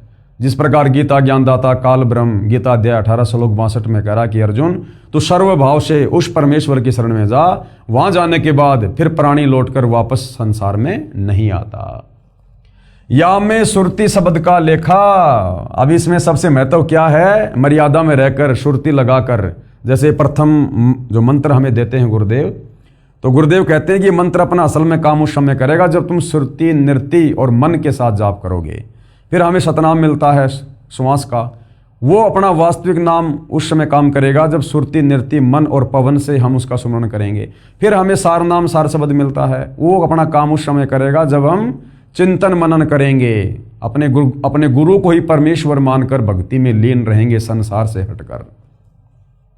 या में सुरती शब्द का लेखा, तन अंदर मन और कहो कीन देखा। दास गरीब अगम की वाणी, खोजा हंस शब्द सैदानी। ये अगम की बातें बताई हैं, तत्व ज्ञान इसको वही खोज पाता है जो हंस वास्तव में उस प्रेम से, उस परमात्मा से प्यार करता है, उस परमात्मा के शब्द से जो प्यार करता है, यानी जो उनके ज्ञान पर विश्वास करके मर्यादा में रह के भक्ति करता है। इन अमृतवाणियों का पूज्य गुरुदेव भगवान ने, यानी वर्तमान के रियल कबीर परमेश्वर जी ने किस प्रकार से सरल और यथार्थ अनुवाद करके हमें बताया है, देखिएगा। उपरोक्त अमृतवाणी का भावार्थ है, क्या भावार्थ है कि आदरणीय गरीबदास साहिब जी कह रहे हैं कि यहां पहले केवल अंधकार था, पहले यहां किस ब्रह्मांड में कुछ नहीं था, बिल्कुल अंधकार था, शून्य था, तथा पूर्ण परमात्मा कबीर साहिब जी सतलोक में तख्त सिंहासन पर विराजमान थे।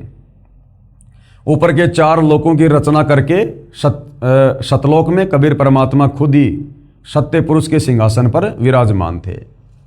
हम वहां चाकर थे, गरीबदास जी कह रहे हैं हम वहां पर नौकर थे उनके, यानी गरीबदास जी के रूप में भाई और बहनों खुद ही कबीर परमात्मा 300 साल पहले आए थे। वो अपना डबल रोल कर रहे थे, जैसा 650 साल पहले बनारस के काशी के भंडारे में हमने जो कथा सुनी कि कबीर परमात्मा के नाम से झूठी चिट्ठियां डाल दी गई कि कबीर भंडारा करेगा, 18 लाख लोग आ गए।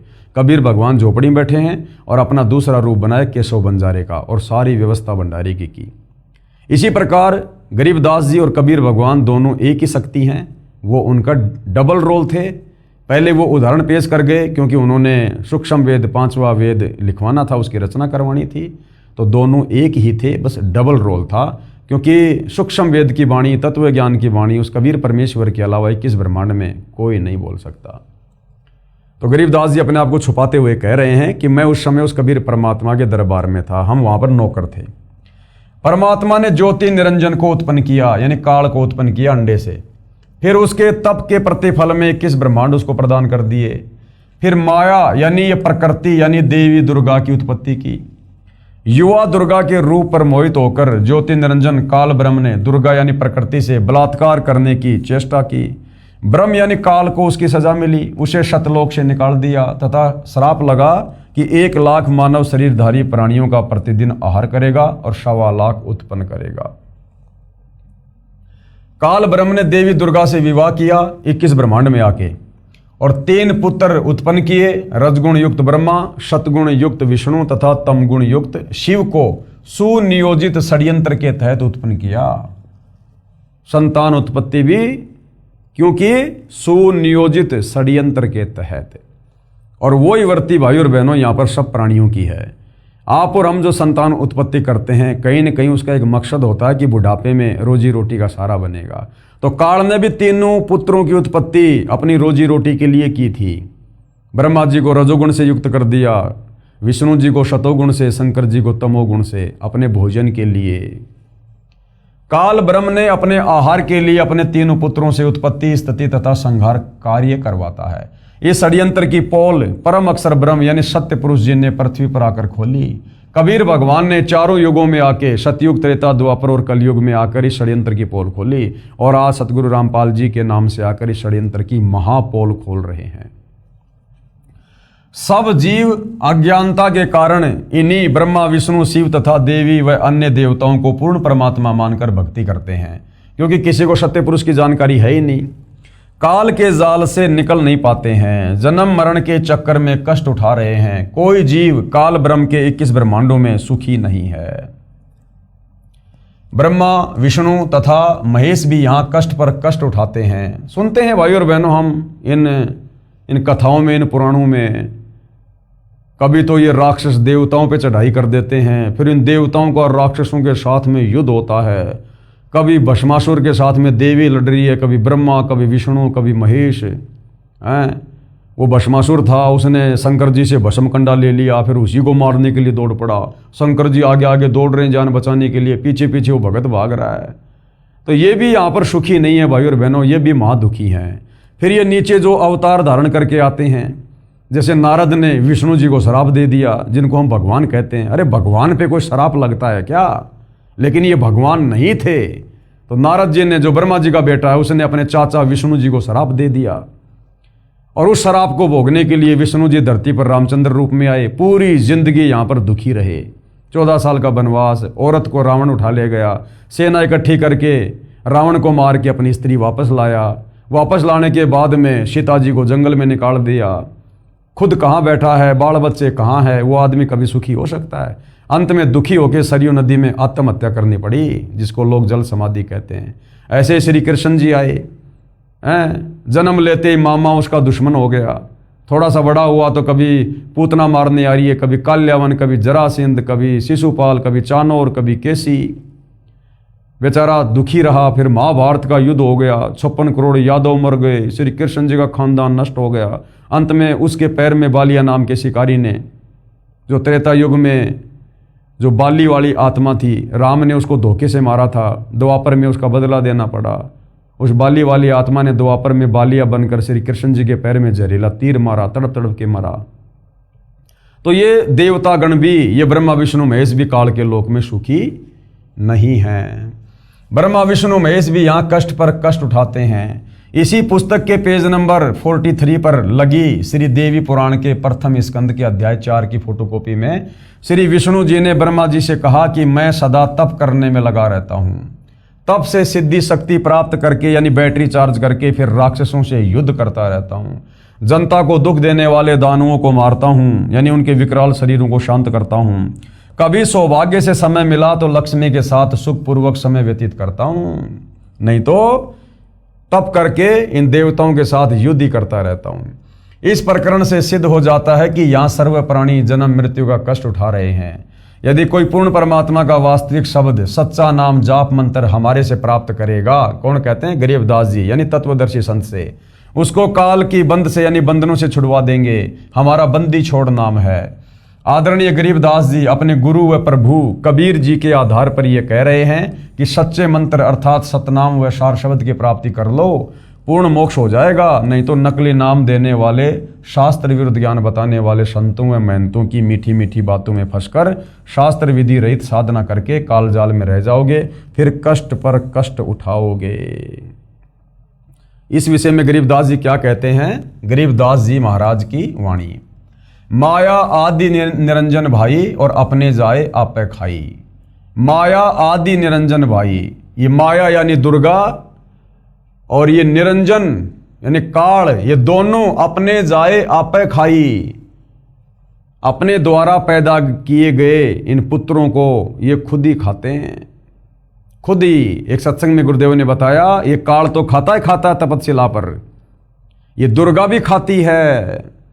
उदाहरण दिया गुरुदेव ने कि जैसे घर में अगर कोई मीट बनाता है या कोई और वस्तु बनाता है तो वो औरत भी खाती है। तो ये दुर्गा भी काल के साथ बराबर का साथ दे रही है, ये भी इन जीवों का भक्षण करती है। ये आदि माया निरंजन भाई अपने जाए आपे खाई। ब्रह्मा विष्णु महेश्वर चेला, ओम सोहम का है खेला। शिखर शून्य में धर्म अन्यायी। शिखर शून्य यानी 21वें ब्रह्मांड में ऊपर ब्रह्मलोक में ये धर्मराज अन्यायी रहता है। काल जिन शक्ति डायन महल पठाई, जिसने यहाँ पर अपनी पत्नी दुर्गा को सबके बीच में भेज रखा है अपने भोजन की व्यवस्था के लिए। 21 ब्रह्मांड में काल के आदेश से ब्रह्मा विष्णु महेश के द्वारा दुर्गा सारा सब कुछ ये करवा रही है। लाख गरासे नित उठ दूती। ये दुर्गा क्या करती है? रोजाना 1 लाख जीवों को मारकर काल के पास पहुंचाती है। और माया आदि तकत की कुत्ती, इसको कबीर परमेश्वर के दरबार की क्या कहा है? कुत्ती यानी नौकरानी है ये उस कबीर भगवान के दरबार की, जो गलती करके यहां आ गई। सवा लाख घड़िए नित भांडे, रोजाना सवा लाख जीवों की उत्पत्ति करती है भांडे यानी शरीर। और हंसा उत्पत्ति प्रलय डांडे। ये तीनों चेला बटपारी, सिरजे पुरुषा सिरजे नारी। ये तीनों चेला, ये ब्रह्मा विष्णु महेश, ये भी ठग बताए। सिरजे पुरुषा सिरजे नारी, अपने बाप के भोजन के लिए स्त्री और पुरुषों की उत्पत्ति करते हैं। और खोकापुर में जीव बुलाए, शौपना बहिस्त बैकुंठ बनाए। खोकापुर में जीव बुलाए, 21 ब्रह्मांड के प्राणियों को शास्त्र विरुद्ध साधना में लगाकर भ्रमित कर दिया, और फिर कभी नरक में कभी स्वर्ग में उनको भेजते रहते हैं। यो अरहट का कुआ लोई, या गढ़बंध्या है सब कोई। ये 21 ब्रह्मांड अरहट का कुआ है, और इसके बंधन में हर कोई बंधा हुआ है। कीड़ी यानी चींटी, कुंजर यानी हाथी, और अवतारा यानी ब्रह्मा विष्णु महेश भी अवतार रूप में। अरहट डोरी बंधे कई बारा, यानी चींटी से लेकर हाथी और ये ब्रह्मा विष्णु महेश तक भी अवतार रूप में आकर अरहट की डोरी से बंध चुके हैं। जन्म मरण के चक्कर में रहते हैं ये। अरब अलील इंद्र है भाई, अरहट डोरी बंधे सब आई। अरब अलील बार तेरे इंद्र, जो देवताओं का राजा है, ये भी बार बार जन्म और मरण में आ चुका है। शेष यानी शेषनाग, महेश यानी शंकर जी, और गणेश्वर ये गणेश जी और उसके वो गण।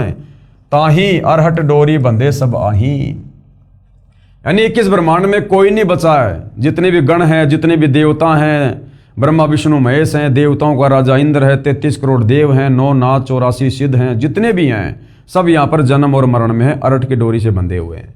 शुक्रादिक और ब्रह्मादिक देवा, शुक्रादिक यानी सुखदेव जैसे ऋषि, और ब्रह्मादिक यानी ब्रह्मा विष्णु महेश। अरहट डोरी बंधे सब खेवा, कोटिक करता फिरता देखा, अरहट डोरी कहूँ सुन लेखा। चतुर्भुजी भगवान कहाँ हैं, ये ब्रह्मा विष्णु महेश 4 भुजा के भगवान हैं। अरहट डोर बंधे सब आवे, ये भी काल की अरहट की डोरी के जन्म और मरण के चक्कर में हैं।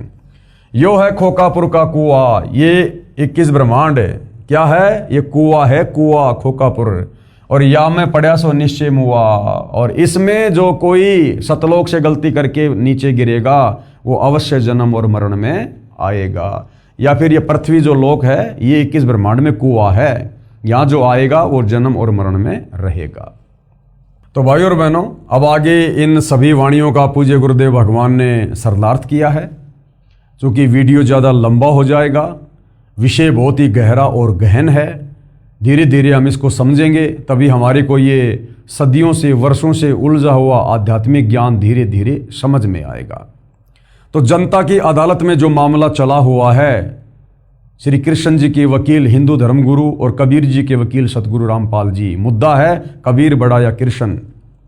तो सारी बातें शास्त्रों से प्रमाणित करके बताई जा रही हैं, और जनता की अदालत में जनता को सृष्टि रचना से कबीर परमेश्वर जी की वाणी और आदरणीय गरीबदास जी की अमृतवाणी से ये बताया जा रहा है, साबित किया जा रहा है कि वास्तव में सृष्टि रचना क्या है, ये काल क्या है, दुर्गा क्या है, ब्रह्मा विष्णु महेश क्या है, क्यों यहाँ पर सभी जन्म और मरण के चक्कर में हैं, ये काल किसी को दर्शन क्यों नहीं देता, ब्रह्मा विष्णु महेश तीनों गुणों से युक्त करके काल में क्यों यहाँ पर सभी जीवों को कर्म बंधनों में बांध रखा है। ये सारी बातें आप और हमें अब युगों युगों बाद, सदियों बाद परमेश्वर रामपाल जी के कर कमल से लिखित पुस्तकों के माध्यम से, उनके मुख कमल से उच्चारित प्रवचनों के माध्यम से सुनने को मिल रही हैं। तो भाई और बहनों, ये अमृत ज्ञान है, इसका अमृतपान हमने अवश्य करना चाहिए और अपनी आत्मा का कल्याण उनसे उपदेश लेकर अवश्य करवाना चाहिए। ये मौका बार बार नहीं मिलेगा। तो जनता की अदालत में ये मुकदमा कबीर बड़ा या कृष्ण इसी प्रकार से जारी रहेगा जब तक हिंदू समाज के श्रद्धालु अपने सर्व पवित्र धर्म ग्रंथों में आंखों सच्चाई देखकर सत्य से परिचित ना हो जाएं। तो भाई और बहनों, आज की वीडियो में केवल इतना ही। कल फिर परमेश्वर की सेवा में हाजिर होंगे। तब तक पूज्य गुरुदेव भगवान हम सबको आज्ञा दें, आशीर्वाद दें, सद्बुद्धि दें, मार्गदर्शन करें। बंदी छोड़ सतगुरु रामपाल जी परमेश्वर जी की जय हो।